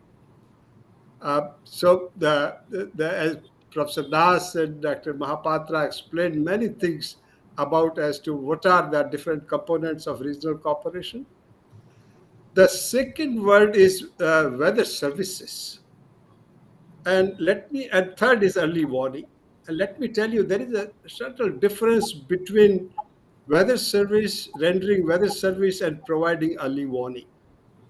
A weather forecast makes prediction about the future atmospheric conditions, while an early warning provides specific alerts about the potential hazard, like severe weather that require a protective action. So early warning is always linked to the action, and forecast is a prediction which is serving to a general public. That's a basic difference. The weather forecast, the focus is on informing people about general weather pattern, helping with their daily planning and day-to-day working. Whereas the early warning focus on alerting the individuals and communities about the specific potentially dangerous weather events like cyclone, floods, heat waves, and so on and so forth. So primarily that is linked to the extreme weather events. Here the purpose is to enable timely protective actions, minimizing harm to lives and properties, and therefore require higher accuracy, especially in short term, to ensure the effective actions which can be followed up from the warning. So they are more specific than forecast and often pinpointing locations and timings of hazard uh, for inviting action-oriented programs which leads out of that. So it incorporates risk assessment also and potential impacts, while forecasts generally have a slight dilution on that. And the last word is for all. For all means a wider outreach and dissemination, and you all know. Now, today's the five panelists, they are the global experts in different domains. Like Dr. Nabanshu Chattopadhyay is a renowned agriculture meteorologist who has done a lot of contribution not only to R&D but extension through Agromet Advisory Service, as has been introduced. And he has worked in India, Nepal, Bhutan, Bangladesh, and also with the World Meteorological Organization and INSEM and so forth. Dr. Mihar Bhatt is man of disaster mitigation. Professor Sriram is man of lightning, and Dr. Rohit is man of heat, and Seneka Basnaik is again disaster preparedness. So what we expect out of these panelists is that after today's discussion, how can SAMA contribute to these themes, and particularly theme of your topic in enhancing the regional cooperation? So that will be message on the occasion of the 6th Foundation Day from you, and we all will take that message forward under dynamic leadership of Dr. Tyagi and Dr. Das. With that introductory note, I would first invite Dr. Nabanshu Chattopadhyay. Dr. Chattopadhyay, you have floor, and the housekeeping is that only 5 minutes because time is running out. And what is from all the panelists, the key lines, punch lines on your topic for fostering the regional cooperation. Over to you, Dr. Chattopadhyay. Thank you, sir. At the outset, heartiest congratulations to all who are directly and indirectly and tirelessly working for the activities of SAMA from the inception. The activities carried out by SAMA standalone and in collaboration with national and international organizations are praiseworthy and the need of the hours. Regional cooperation and early warning for all are very popular slogan from World Meteorology Organizations and also UNDP. And these are very much applicable to the countries in South Asia, looking at the observed climate variability, climate change, and future climate projections and the impact of this on extreme events like that. Now, regional cooperation in weather services and early warning systems are very crucial for protecting populations from hazardous weather events, especially in regions like South Asia prone to natural disaster. The early warning for all initiative, spearheaded by UN Secretary General, aims to ensure everyone on Earth is covered by this system by the end of 2027. This involves strengthening regional coordination and collaboration to improve early warning coverage. We all know that monsoon, tropical cyclone, western disturbance, thunderstorm, etc., are very common and also affect this poorer section very significantly in this region. However, users of these regions have limited access to modern weather information services. By fostering regional cooperation, sharing best practices, and leveraging technical advancement, the early warnings for all initiative can help ensure that all people are protected from the devastating impacts of hazardous weather events. We are very happy to see that some of the activities of SAMA are aligned with EWAI. It is a matter of great satisfaction that SAMA is extending its hands to other regional organizations like South Asian Forum for Agriculture Meteorology to assist agriculture sector in managing the farm operations in South Asia. A number of workshops and session programs, etc., are going on, and some of the pipelines. So another very important part is that regional associations are responsible for coordination of meteorological, hydrological, and related activities within their respective region. There is a great need for regional framework of climate services in South Asia. Some of the regional initiative may be looked into when we are talking about today's topic. One is Asia and the Pacific and Southeast Asia, and WMO Regional Specialized Meteorological Center in New Delhi, and cruise initiative in Laos and Cambodia. As far as the regional cooperation is concerned, in addition to the ongoing activities, SAMA may consider more concerted efforts on the following areas with other regional bodies and other national and international organizations. First one is data sharing and standardization, capacity building, strengthening partnership, focus on vulnerable populations, integration of technology, reduce loss of life, economic benefit, improve disaster risk reduction. Besides, SAMA may integrate this activity with the following program at regional level: that national and local multi-hazards early warning system, then improved early warning service delivery and accessibility by national and regional institution. Next is early warning program driven by people-centric and gender-responsive principles and promote private sector engagement. I feel that more concerted efforts are essential to realize the present-day need of the user community of the region and also meet the demands of the poorer section of the country. I therefore appreciate the initiative taken by SAMA. Considering all the above mentioned aspects, I wish SAMA all the best in their endeavor to render meaningful activities from its inception. Over to you, sir. Thank you. Thank you very much for giving a very pointed signal on integrating SAMA's activity to the national and regional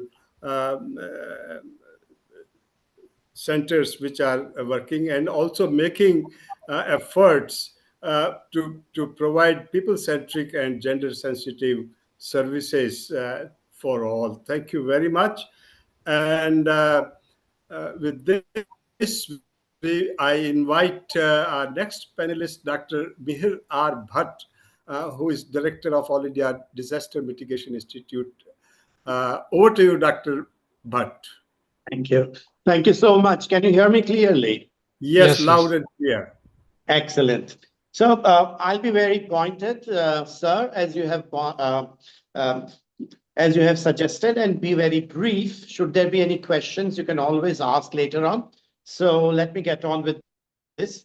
I'm going to speak about weather services and early warnings in South Asia, areas of urgent collaboration for SAMA from affected users. So what are the areas where SAMA can urgently collaborate?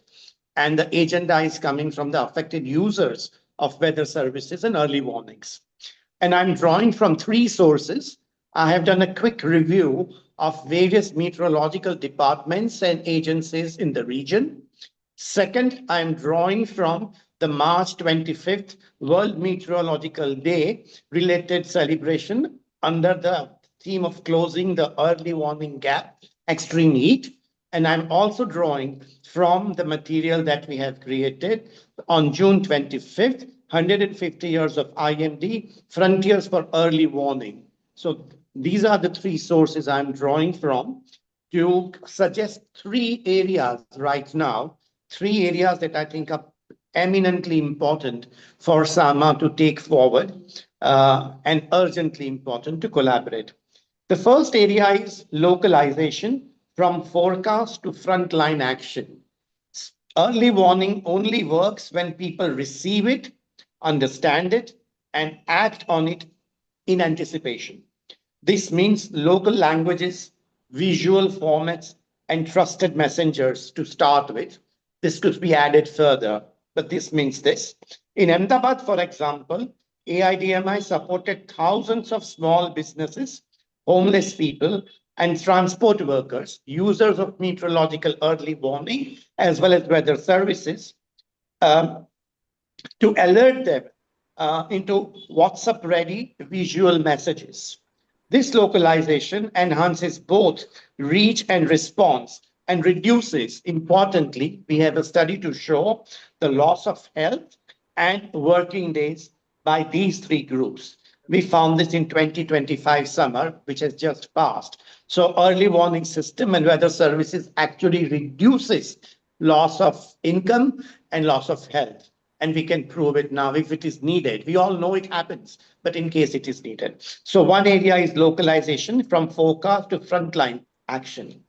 The second area I would like to suggest is inclusion, reaching the most exposed.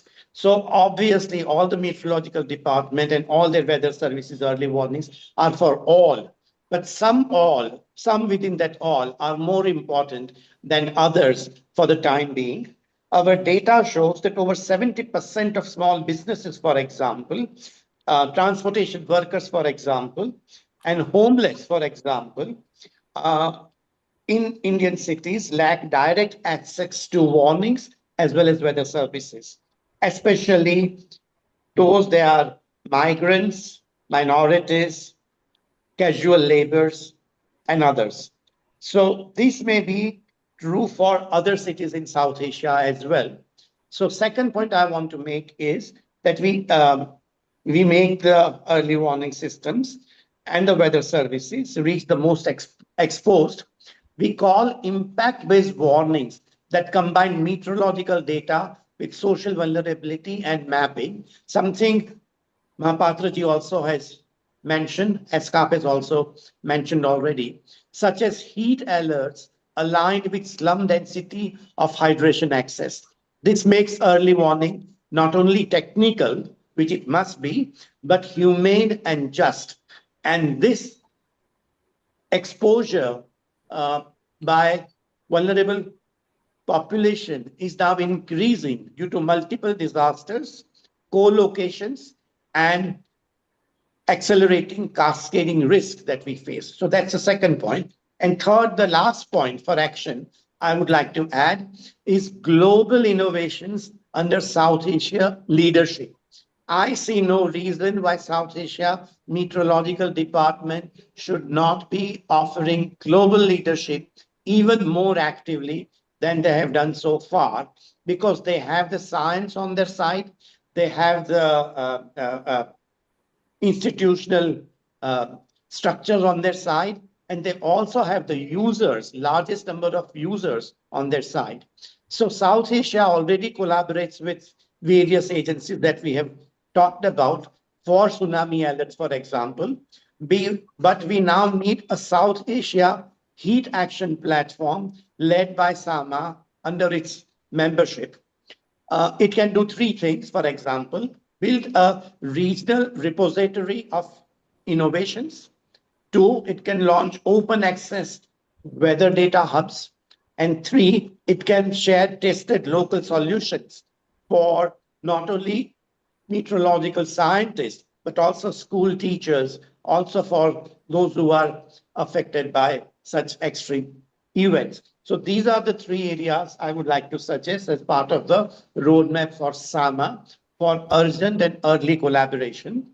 Let me conclude that as climate extremes rise, our early warnings must move from weather to well-being, from data to decision, and from forecast to fairness of the early warning and weather systems. And this is not possible for any one country to achieve. It needs regional South Asia-wide collaboration urgently. Let South Asia, under SAMA's leadership, lead this transformation by working not only across borders, but with communities at the margins of early warning and weather services, as well as our risk reduction and resilience building measures. Thank you. And let me say that future of early warning and weather services is in the hands of its users. Thank you. Thank you, Dr. Mihir Bhatt. Thank you very much. Dear panelists and the members' wisdom is really flowing through the mouths of our panelists, and we are getting very useful input from all of them. And like somebody's audio is active, kindly unmute or mute your audios, please. So Dr. Bhatt has just informed us from his wisdom and also drawing information from different three sources, primarily first to localization, from forecast to frontline action, very important part, reaching the most exposed of all.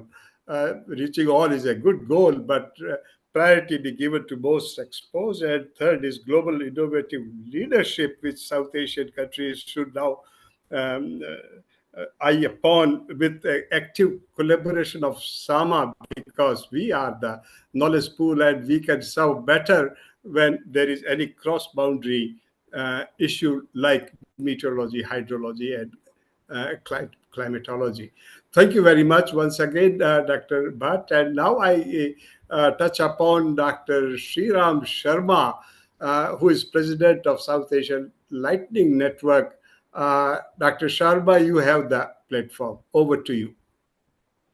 Thank you so much, and good evening, all the distinguished personalities here. Sriram Sharma, I'm currently from Nepal and leading South Asian Lightning Network. Am I audible? Yes, yes. Yeah, thank you. So we have been established in 2019 in Tripura, India. Since then, Solnet has been conducting several programs, trainings, workshops, and so on in the region. Of course, since the Secretariat is in Nepal, most of the programs are focused in Nepal and localized in Nepal, but we are working regionally. Now, regarding the early warning system and lightning, because we are working on lightning and electrical safety in the region, we have come to some point where I can claim that lightning related incidents, or I would say deaths, have been significantly reduced in Nepal particularly. If you look into the data for past 15 years, say, then recent 5 years, the number of fatalities has gone down in Nepal. And also, this could be merely due to natural, activities, but we have been rigorously conducting activities in Nepal and training engineers, raising awareness across the country and approaching to the public through different, with the support of different organizations like ADPC, UNDP, and so on and so forth. And recently we have started one program. This is the pilot project in Nepal, and that I would suggest to collaborate with SAMA to carry on the other countries like Bangladesh, India, Sri Lanka, and so on.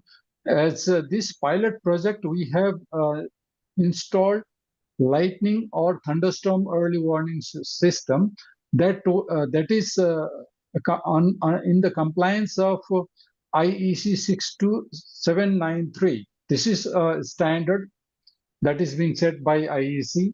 So under this standard, we have installed lightning early warning system in one of the most lightning prone area in Nepal.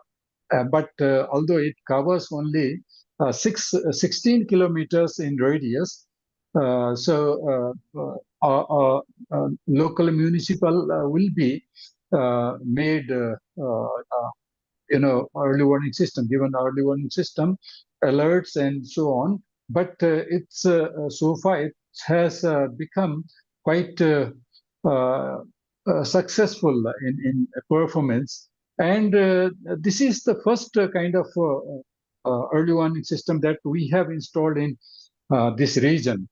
although it has been practiced in developed countries, but in this region we have started this kind of early warning system, and the pilot project is being supported by people in need. The PIN Institute that is basically working in this region, not only in South Asia but also Southeastern Asia. And apart from this early warning system that we need to replicate or propagate along the region, but also we need to have safe shelters. When we say it's a thunderstorm is in the coming up, approaching, and so on. But people need to have safe shelters. And if you look into the shelters or houses in the rural areas, India, Nepal, Bangladesh, and so on, they are not lightning protected. So we need to have safe shelters for this. South Asian Meteorological Association, SAMA, as well as South Asian Lightning Network can collaborate with each other in policy intervention where people can have their shelters safe from lightning, not only from earthquake or other disaster, but also from lightning. Although it doesn't cost much, there is a lack of awareness, lack of knowledge of the good practices in the region, not only in Nepal but also in India and Bangladesh. These things are lacking in the region. So I would like to invite and request SAMA team to join hands in our mission together in policy intervention. It's not only that we share the knowledge, but we need to have some sort of intervention. Also, I would like to call SAMA to join hands in collaborating with Engineers Association in the region so that we can have safe shelters for all. This kind of situation is very much urgent in the region. And of course, apart from that, we need to raise awareness in the region. Although South Asian Lightning Network is focusing mostly in the Nepal region, but we need to extend it across the region as the lightning centers. The idea behind SALNet, South Asian Lightning Networks Foundation, was to have local, national lightning centers, but most of the lightning centers are in other countries are mostly, in the sleeping mode. So I know we need to awaken, or SAMA can form a cell which can take care of thunderstorm or lightning disaster as a part. So we can collaborate in that as well.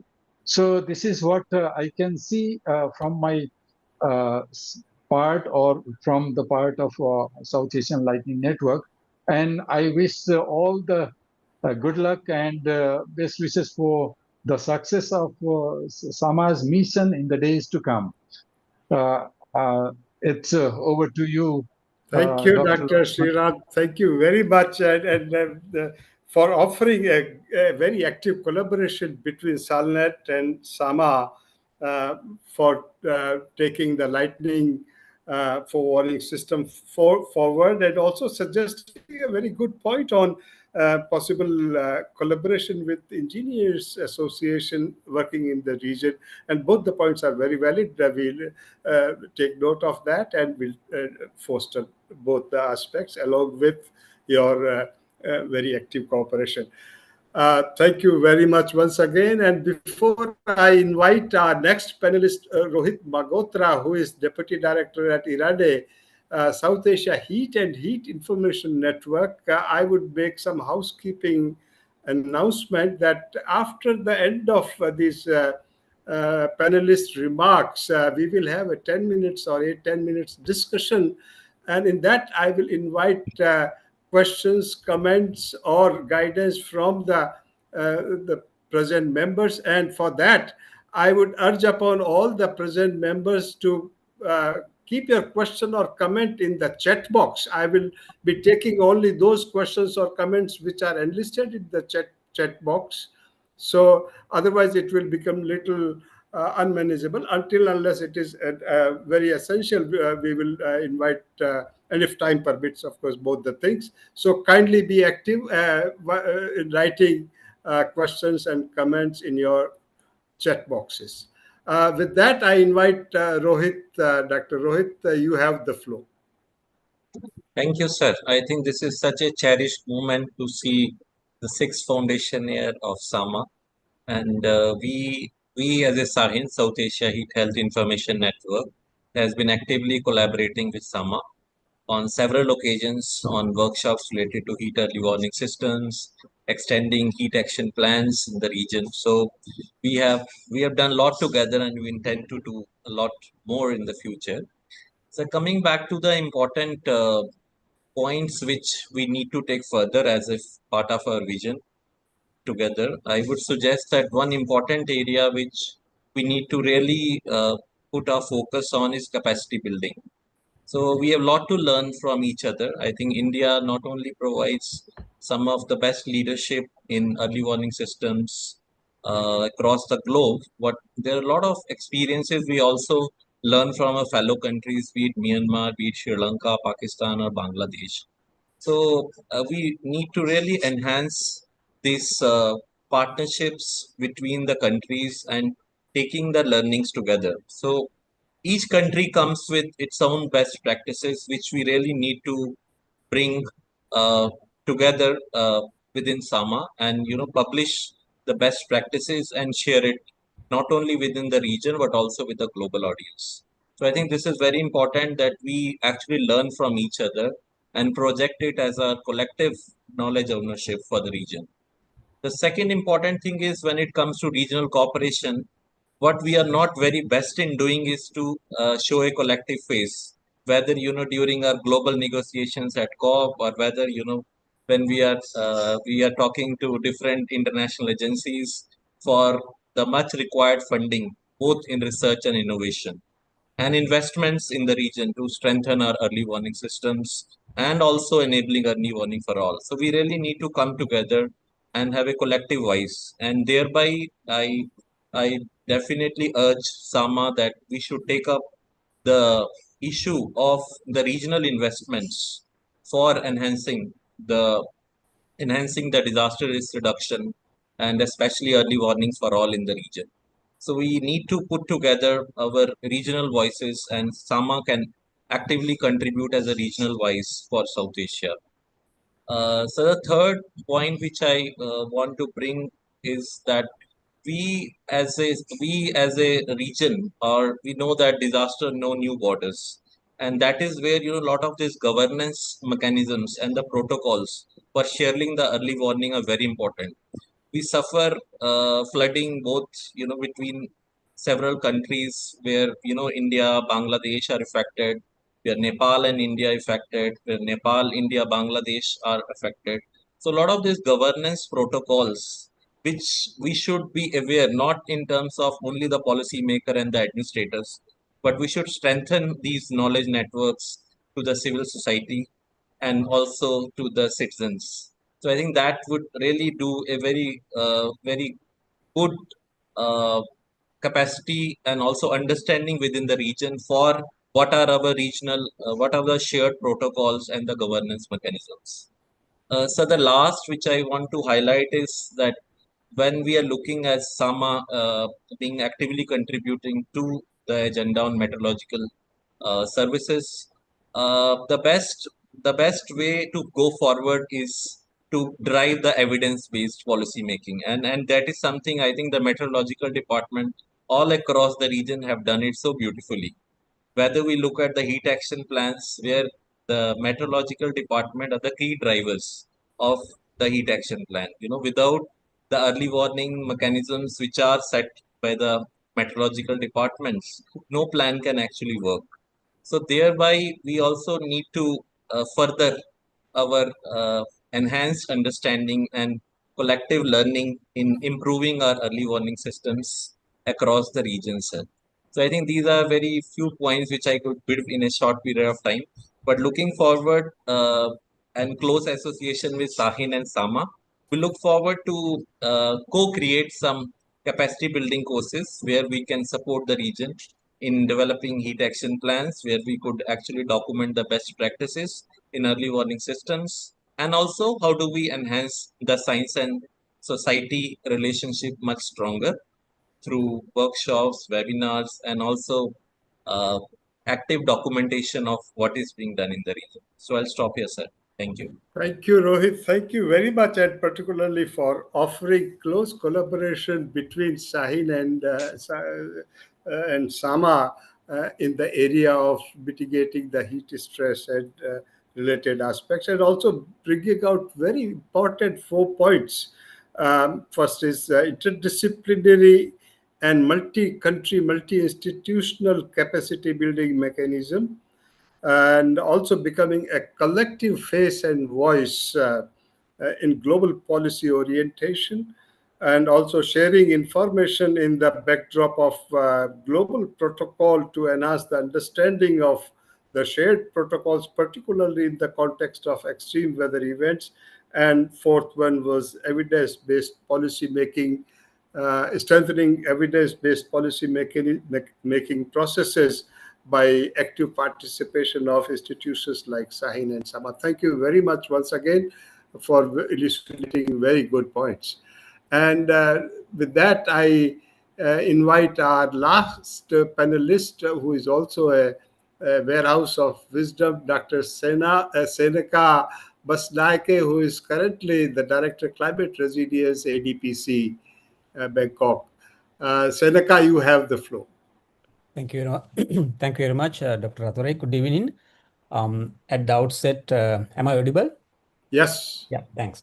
So at the outset, let me thank Sama for inviting ADPC Asian Disaster Preparedness Center to contribute this to this panel discussion.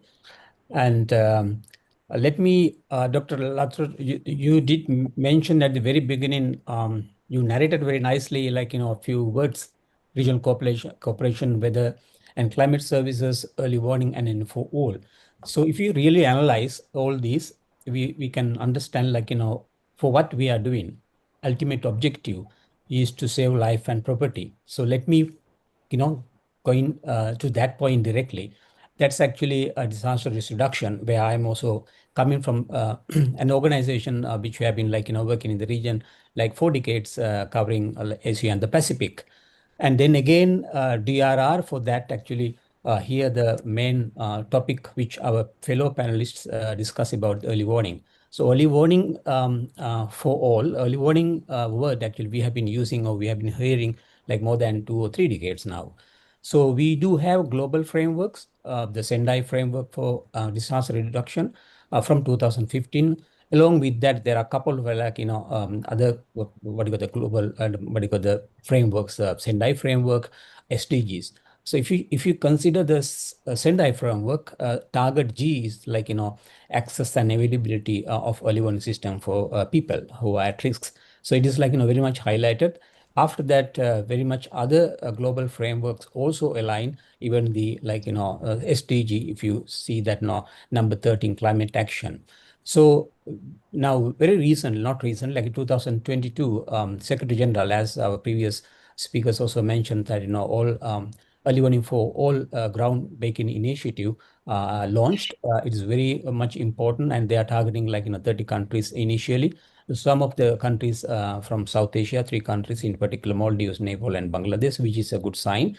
So we, I mean, the UN agencies and other regional organizations, we have been working so hard to, improve the early warning systems as per the, Secretary General's initiative.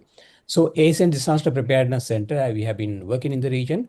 What my suggestion is, actually, if you just take the 4 pillars, Dr. Mahapatra also mentioned, like, when it comes to early warning, so 4 pillars are there. And Dr. Somesh Das nicely presented the capacity building work that we have been doing in the region, Sama. And I can see that, a lot of, like, activities, capacity building goes mostly to pillar 2, like, like improving weather forecasting and monitoring, so on and so forth. So my request is, like, to maybe get into the other pillars as well. When it comes to first pillar, risk knowledge and management. Risk knowledge and management is, like, very much science-based. you need scientific models in order to understand hazard, in order to understand vulnerability, in order to understand exposure. So this is where, like, maybe scientific organization like, maybe regional organization like, SAMA can really contribute in addition to the second pillar. The third one is, yes, maybe public-private partnership also needed, like, when it comes to communication and dissemination. So the third one is like, very much into the capacity building. I mean, like, awareness reaching at the local level. So having said that, what I am trying to emphasize here, maybe SAMA can really continue in those, capacity building, but maybe pillar 1 as well, in addition to pillar 2. And the second recommendation from my end, actually, you all know there are global events, okay? And then, of course, global events like COP, and there are regional events. I think, why don't we think of, like, getting into those platforms from SAMA as well? Probably we can think of organizing some joint sessions. So that's where we can showcase our activities, even at the region level or even global level. So people will get to know about SAMA as well. And there might be some other supports, maybe within the region or beyond the region as well, I mean, global level. So the third thing, like, when it comes to global frameworks, SFDRR or climate action, so we need to implement in countries with the support of regional organizations like ICIMOD, like ADPC, like SAMA. So that's probably where we can collaborate and to have more close close collaboration to implement activities in country to support the implementation of these early warning systems, and then doing assessment in countries. So this is another thing that I can propose at this moment. So these are three basic things, I mean the basic recommendation, or I mean, like, recommendations. So maybe a lot of things already addressed my previous or the fellow speakers. So I stop here, so open for any comment or discussion. Thank you. Thank you, Dr. Basnak. Thank you very much for giving us very important tips on three important aspects, improving early warning system, capacity building, and most importantly, the representation of SAMA and other institutions like SAMA in global and regional platforms, which are not only doing a lot of work on policy making, but as a public voice. And as not only public voice is different, but also a public scientific voice. I think this is very important point you have brought in. And I think I would again go back to the capacity of the panel and the five different disciplines. My thanks to all the panelists. And if I look at the questions which are in the chat box, we have one question. First question is very important from Professor Mihir Bhatt. Dr. Bhatt has mentioned that what role ESCAPE can play in urgently collaborating with SAMA to make the science of meteorology work even better for societies in South Asia. Very pertinent point. This is a question, and I would request Dr. Chattopadhyay, to our ESCAPE member who is present, Leila, to kindly respond if you are there. Sure. Can you repeat the question? The question is, what role ESCAPE can play in urgently collaborating with SAMA to make the science of meteorology work even better for the societies in South Asia? Sorry, there is a little bit of a break, so it's hard for me to hear. Just 1 second. I will repeat the question after you are comfortable. And it is a question from Professor Mihir Bhatt, who was one of the panelists. And he wants to know what role ESCAPE can play in collaborating with SAMA to make the science of meteorology work even better for the societies in South Asia. Thank you so much for repeating, and apologies for asking you to do it so many times. I think from ESCAP side, one of the things that we've been actively working in the region is collaborating with climate forums.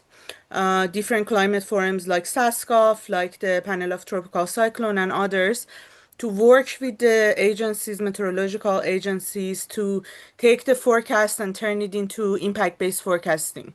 So look at the impact that basically, for example, flooding, precipitation has on different groups, sectors, agriculture, other parts that are relevant to provide more targeted strategic information. And one of the aspects is the example that I mentioned, something like third pole, for example. It cannot really be as simple as like some of the other regions because glacier have the problem of teleconnections, and there are a lot of more complex factors that needs to be really studied. And I think that's something that research comes into the picture, how you can really take the information from the forecasting side. You can understand what is the elements that are relevant and bring them together to provide more relevant and informative models for impact-based forecasting in regions like third pole. And that's something that bodies that basically provide the research or bring the researchers together can really help in terms of, bringing in new models and ideas of how we can improve the models that we're using. That's one of the aspects. And then ESCAP actively works with the members, with other panels and partners on capacity building. And we try to basically do a lot of impact-based forecasting training alongside basically other member organizations. And that's another part that I think, considering the amount of work that SAMA does in terms of capacity building, can be definitely a very a strong collaborative potential for the partnership between ESCAP and SAMA. Thank you, Leila. It's answer very well taken. And considering the paucity of time, I would move forward. And there's another request from Naseem Muradi, who says earlier AMD was able to access IMD's 5-day weather maps and early warning information, but for last some time they are not able to have access to the information. This is the request to IMD, and Sama will definitely pass it on to there. I will not invite a comment on that. This is a request, so it will be passed on to Director General of Meteorology. Next in line is Professor P.C.S. Devra, who is Director of the Center of Excellence in Ocean, Atmosphere Science and Technology Center at Amity University in Haryana, Gurugram. And he needs clarification from the panelists that when we talk about mitigation, is it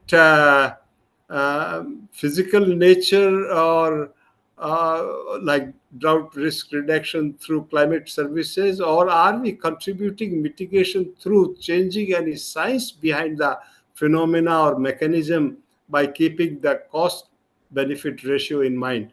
And I would invite Dr. Nabanshu Chattopadhyay or Professor Mihir Bhatt to respond to Professor Devda. Nabanshu? Sir, can you repeat this? He says that when we talk of mitigation, it is of more like physical event, drought risk reduction or through climate services, or are we contributing to mitigating through changing the science or the process or phenomena or mechanism behind the event, keeping the cost benefit ratio in mind? Like, for example, drought is one aspect, so he has highlighted. So drought mitigation and drought risk reduction and giving financial support, etc., are different things. What are science contribution of scientific community in minimizing the impact of phenomena? That is what he did. Sir, actually, one of the very important point what Dr. Mahapatra has already mentioned in his kind of thing, that kind of mitigation which we are doing, this is purely can be science based. For example, so if we are concerned about the mitigation of drought, flood, whatever may be, or maybe the hailstorm, whatever may be. So first and foremost thing that we are with a long period data, we are making the vulnerability index map. Okay, and if we know because because there are different resolution this mitigation is done. So if we get this kind of information upon long period data and culmination with the science based SPI, and so many index are there. So by combination of this thing, I think that and this kind of mitigation is very much prevalent in so many parts of India, and they are the one of the important things are when the mitigation part is that one is that they are changing the cropping pattern also based on that high intensive water crop to low intense water crop. Like, so there are a number of mitigations are there, but again, yes, a science based mitigation is possible, and it is being done in so many areas. Thank you, Nabashu. I think you made a very good point, and actually, entire spectrum of mitigation is science based, and therefore we have a lot of role to play, not only on the early warning, but considering understanding of impacts and vulnerability and mitigation. They are all interrelated and all are science based. Thank you, Dr. Nabashu. Thank you for bringing out the point, and then. We have love and affection and showered by our colleague Dr. Madan Shrestha, who is very happy to see the progress of 6th Foundation Day of Sama, and showered a lot of affection on all of us, and has promised that we should be able to get good suggestions and recommendations, which we will together implement in future course of time. Thank you, Dr. Badanji. And now there is another question by Periyasamy Nagapan, and he says that we College of Agricultural Sciences express our interest to collaborate on academic and research activities with SAMA and other centers, especially in agriculture domain and climate adaptation and mitigation to attain farming sustainability. Thank you for your kind willingness to collaborate with SAMA, and I think your active participation will only pave the way for the further growth of SAMA.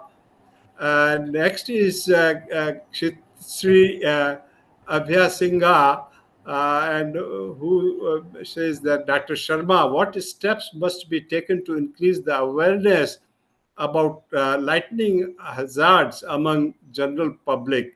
So this is a very important question from Sri Lanka, addressed pointed directly to Dr. Sriram. Over to you, Sriram. Yeah, thank you.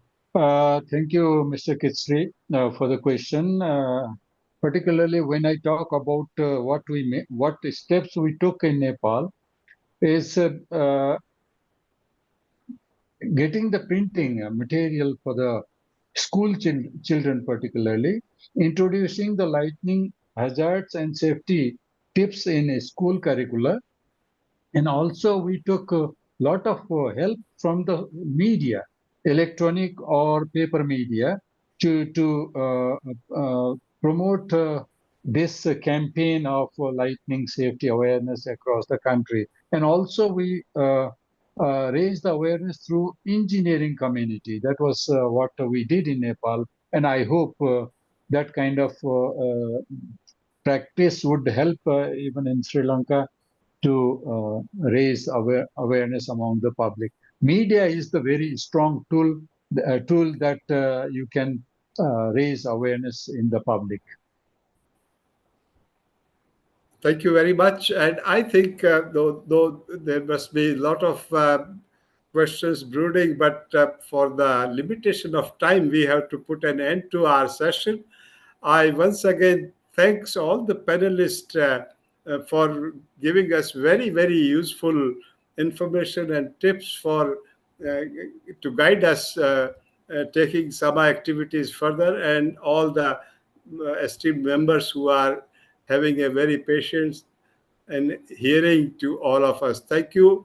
Bye-bye, and back to the organizers. Thank you very much for giving us chance to be part of this important panel. Thank you once again, President. Thank you, Secretary. Thank you Thank you so much. Thank you very much, Dr. Rathor, and thank you very much for all the panelists and all the speakers for the insightful discussion. Yeah, it's a very pleasant moment for all of us. Now it is curtain raiser.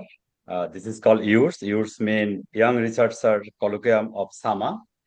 So we now present a curtain raiser on the upcoming YURS program. It would be by Dr. T.V. Lakshmi Kumar, founding member of SAMA and ECT of SAMA. Just a minute.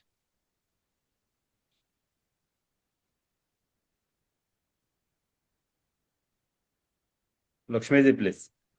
Yeah, thank you. So first of all, very good afternoon to one and all present here. And first of all, let me say my wishes on the 6th foundation. Please speak loudly. Please speak loudly. Yeah, 1 second.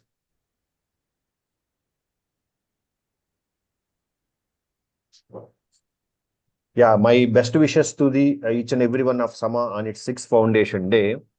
So now let me come to this item of this agenda. So we are all know that SAMA is conducting lecture series, weekly lecture series on different aspects of meteorology continuously for the last 2 years. Now SAMA is going to create a platform for the young researchers working in the areas of meteorology. So we call this program as Young Researchers Colloquium. In short, we can call it as the YURS program. So in this program, it is proposed that the researchers below 40 years will present their research in this monthly online program before the expert committee and the wide audience of SAMA. So this presentation of young researchers will help the young researchers to strengthen their ideas, improve their interpretation skills. So with this very little introduction, so I would like to show this flyer. Already Mohan has shared this flyer. So this is the flyer for the proposed program of yours. So in this program, as I mentioned that, so it is mainly the program for the young researchers who are having below 40 years. That means who are pursuing a master's degree, PhD, as well as postdoctoral degree, or those who are in career, those less than 40 years. So they can present their research here before the expert committee of this program.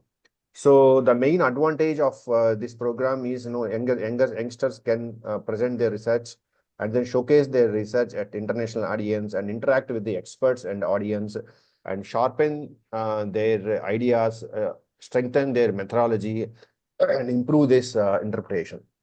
So as we are proposing this program online program monthly once, and we may plan around 2 to 3 talks at each every month.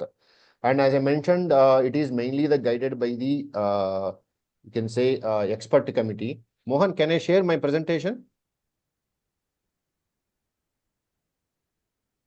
Yeah, I would like to show the expert committee. He has in next slide. Sure, please. Next slide. Let me share. Yes.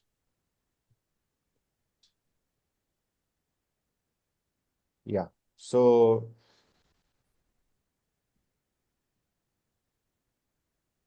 you are able to see the slide?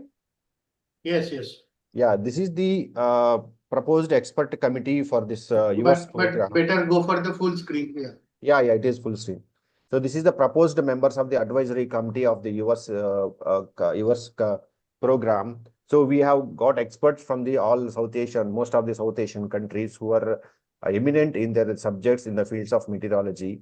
And this array of scientists cover or academicians cover all the institutions, most of the institutions in different parts of the South Asia. And these 18 professors we have experts we have proposed, and most of these people have been confirmed their active role in the forthcoming year's program. And this will be the organizing committee members of this year's program. And on this occasion, I request on behalf of SAMA, I request everyone to circulate this yours poster in your institutes. Of course, we will be sending these flyers to all of the SAMA members so that you can circulate these posters of yours in your institutions, and kindly motivate the young researchers to register for the presentations. So this presentation, as I told, this flyer is mainly for the inviting the presenters to register. Based on their topics and everything will be selected. I think presenters will be selected, and finally encourage the students to attend the talk so that they will it will become more beneficial for the students once they listen to the talks as an audience. So with this, let's make the program, yours program, a grand event. With this, I thank for giving me the opportunity of SAMA to for the curtain raiser of this yours program event. Thank you. Thank you, Dr. Lashmi. Now we are moving to SAMA Student Champion Award 2025. So we are delighted to announce the recipient of the SAMA Student Champion Award 2025. Shall I share the screen, or is the host going to? Okay, I'll share this. Give me a moment. Just a minute, I'm sharing. Okay, sure. It's okay? Yes.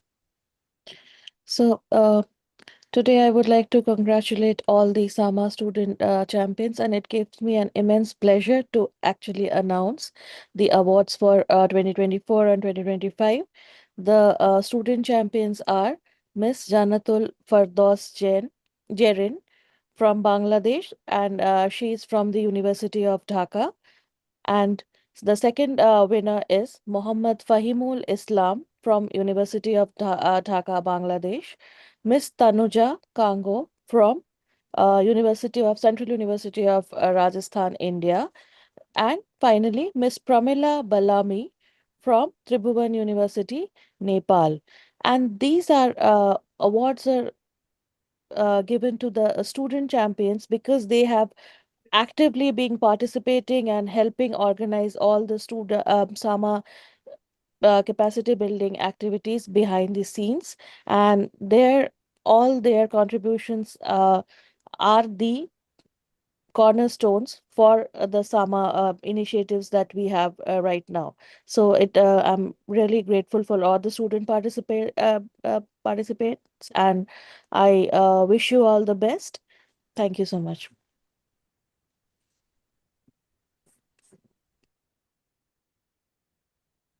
Thank you for Polomi for nicely give the congratulations to all the champions. So congratulations again.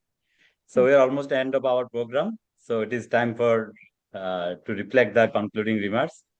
So now I would like to request our respected Joint Secretary, Dr. Mondira Shrestha, to give her concluding remarks. You are all welcome. Thank you very much, Dr. Mohan. Can you hear me? Yes. Okay. Yes. Well, thank you, Dr. Somesh. Well, a very good afternoon to you all. Yes, it has been an extremely interesting and thought-provoking afternoon for me. Firstly, I feel privileged as well as delighted to have this opportunity to really provide this concluding remarks on the occasion of the 6th Foundation Day celebration of SAMA. And we have been fortunate to have with us so many distinguished speakers as well as panelists who I'm really grateful for. Now, regarding reflecting on some of what has been said, I do not want to really attempt to really summarize the whole event, but I definitely would like to share some of my thoughts and observations and highlights of some of the key messages that I found that emerged from the presentations as well as the discussions that we have had today. Well, firstly, talking about the theme of the event itself, yeah, the theme that really nicely captures the essence of regional cooperation on weather services and early warning for all. This is not only an important theme, but also very timely, particularly when there is an increase in the intensity and frequency of the different types of hazards, like we heard today, whether it's droughts, whether it's floods, and mostly of which are transboundary in nature. So the first message that I get from the speakers is, yes, there is no doubt that the region itself, South Asia, is extremely vulnerable to different hazards. There's a diversity of hazards, like we heard, and that there is an increase in the intensity and frequency of these hazards. So the typologies of disasters or the hazards range from, we heard about floods, the droughts, landslides, glacial lake outburst floods, to name a few. Now, many of these events, like was said, is transboundary in nature. So here, talking about regional cooperation, it's utmost important for such kind of events which are transboundary, for sharing of data and information, sharing of best practices, sharing of knowledge. I think we heard that quite clearly in the presentations this afternoon, that there is this need to really work together in terms of addressing these challenges in the region. So we're, and also in particular, also some of the data and information, the real-time data that are there across borders. Now, apart from that, what I was also hearing was that there's a need for the harmonization of the data and the information also across borders. Yeah. And for the data and information to be used, it needs to be harmonized. It needs to be packaged in a way. We heard about the 4 pillars of the early warning systems, the first being in terms of the risk knowledge, for which data information is critical. And then we also heard, the third point being that it has to be whatever early warning that is generated, shared across the region has to be people-centric, right? So it has to be people-centric, as well as, I'm glad the word gender also was said, because it is very important, like was said, that it has to be gender responsive, because during disasters, it's primarily the women, the children, the marginalized that are affected the most. So our efforts should be such that it is people-centric as well as gender responsive. And then there was a lot of focus on the users also. Without the data and information being rightly and timely used by the users, then the information that we generate, the knowledge that we generate, the warnings that we generate becomes then meaningful. Unless it is used, it does not become meaningful. So we need to ensure that whatever is generated, whatever is shared, it becomes meaningful to particularly the communities at the we call it the last mile, those that use the information to save lives and property. So it has to be actionable. So primarily to make that actionable, what is required is, we were also hearing the word impact-based forecast. We heard from UNESCAP, Dr. Leela, who mentioned about the efforts of UNESCAP in terms of supporting the countries with impact-based forecasts, for which, of course, the information of the vulnerable communities, the risks, the hazards is essential, and whereby the localization of some of this information is extremely important. Thus, looking at the whole aspects, what I was also hearing were the keywords like interdisciplinary. I also heard the word multidisciplinary. But all that together, I think it's important also to look at a transdisciplinary approach, whereby we are bringing in all the different sectors, the different communities together, whether it's social scientists or the natural scientists, or the people from different professions like the health sector, or even I heard about the psychologists too, actually. I think it was mentioned in terms of bringing all these different actors together so as to make the early warning system that is, more effective as well as more reachable by the different people and the communities. Now, having said that, I also was hearing about, the fact that we require more of a collective voice. We are lacking in that sense as a community, Sama, that there is a lack of collective voice, and for which I think organizations like ECMOD, which has been working for the mountains, as well as UNESCAP, RIMES, we have ADPC, all together can support the bigger good of making our voice heard at the global platforms, particularly to ensure, I think I heard a very important word, investments for regional cooperation, investments for improving early warning systems in the region.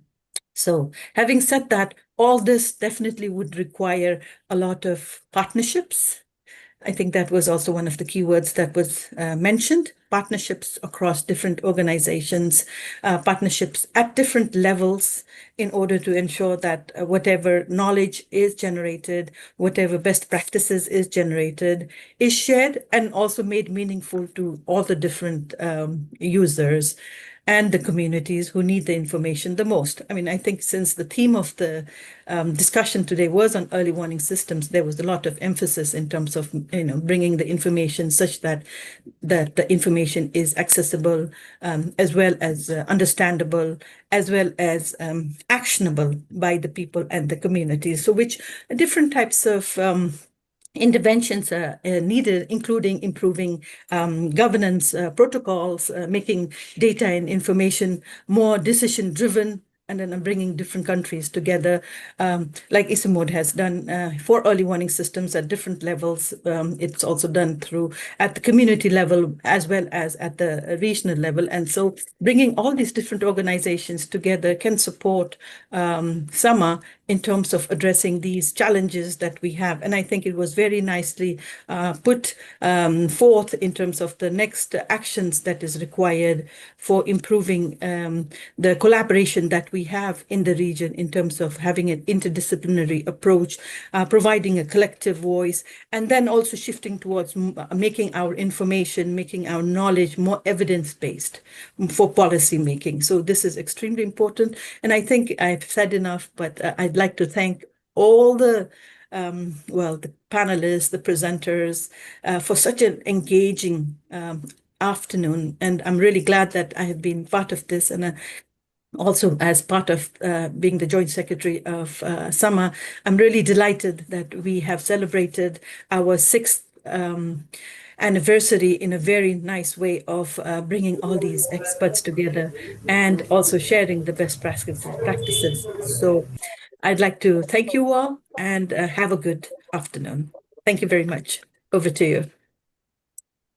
Thank you very much, Dr. Mandira, for well summarized concluding remarks. Now we formally close this.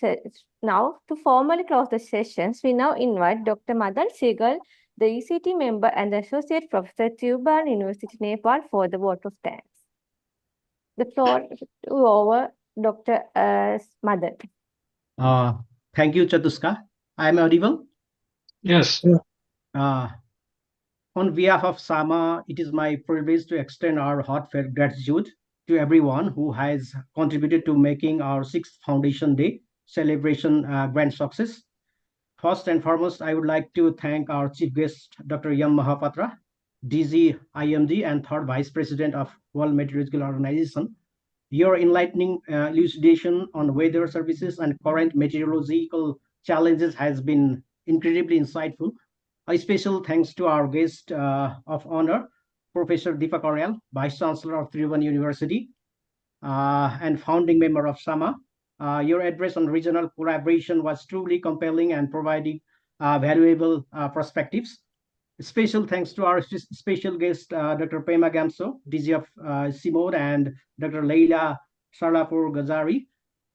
We are deeply grateful to our distinguished panelists for the panel discussion on regional cooperation, weather service, and early warning for all. Your expertise has enriched our understanding of the collaborative efforts needed across the region.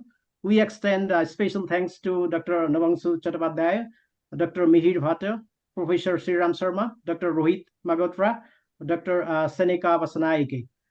I'd also like to express special appreciation and thanks to Dr. L.S. Rathore for moderating the panel discussion. I would also like to express our appreciation to Dr. Ajit Tyagi, President of SAMA, for his inspiring welcome address, and Professor Someshwar Das, Secretary of SAMA, for comprehensive overview of the SAMA activities. Similarly, I extend our thanks to Dr. Mandira Shrestha for the concluding remarks. A heartfelt thank to our moderators, Dr. Mohan Kumar Das and Ms. Chatuska Premachandra. I like to extend thanks to Dr. Mili Ghosh, Dr. Kyao Thano, Dr. Rohini for introducing chief guest and special guest. Similarly, I like to thank Dr. Swagata, ECT member of SAMA, for introducing the panel members.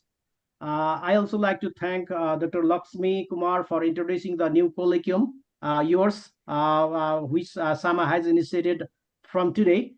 And thanks to Dr. Pulami Chakravarti for announcing the SAMA Student Champions. Our gratitude extends to all the executive ECT members and all the student members of SAMA. Last but not least, a big thank you for our organizing team for their hard work, dedication. This event would not have been possible without your tireless effort behind the scene. We look forward to your continued support and collaboration in the years ahead. Wishing you all the pleasant evening. Thank you all. Thank you, Sigdal, for your thanks, and may SAMA continue to grow as a regional platform for meteorological advancement, capacity building, and resilient cooperation. Thank you all for your active participation. Together, let us continue to advance regional cooperation for effective weather services and early warning system across South Asia. Thank you. Thank you very Thank you much. very much. Thank you all. Thank you. Thank you very much. Thank you very much. Bye-bye. Thank you and good day, Mandira. Thank you, Thank Dr. you. Tyagi. Thank you. Thanks, Tyagi. Thank you so much, all of you. It's been Thank you, really Tyagi sir, and Somesh, insightful. and all. Yes, Congratulations. Thank you. Thank you so Pallad much. sir. Bye. Namaste. All, yeah, good Thank you wishes. and congratulations again. Thank you. Thanks. Thank you very Thank you, much. Dr. Pema. Thank you. Yes. Thank you so much. Thank you very much. Your stage. Thank you. Thank you.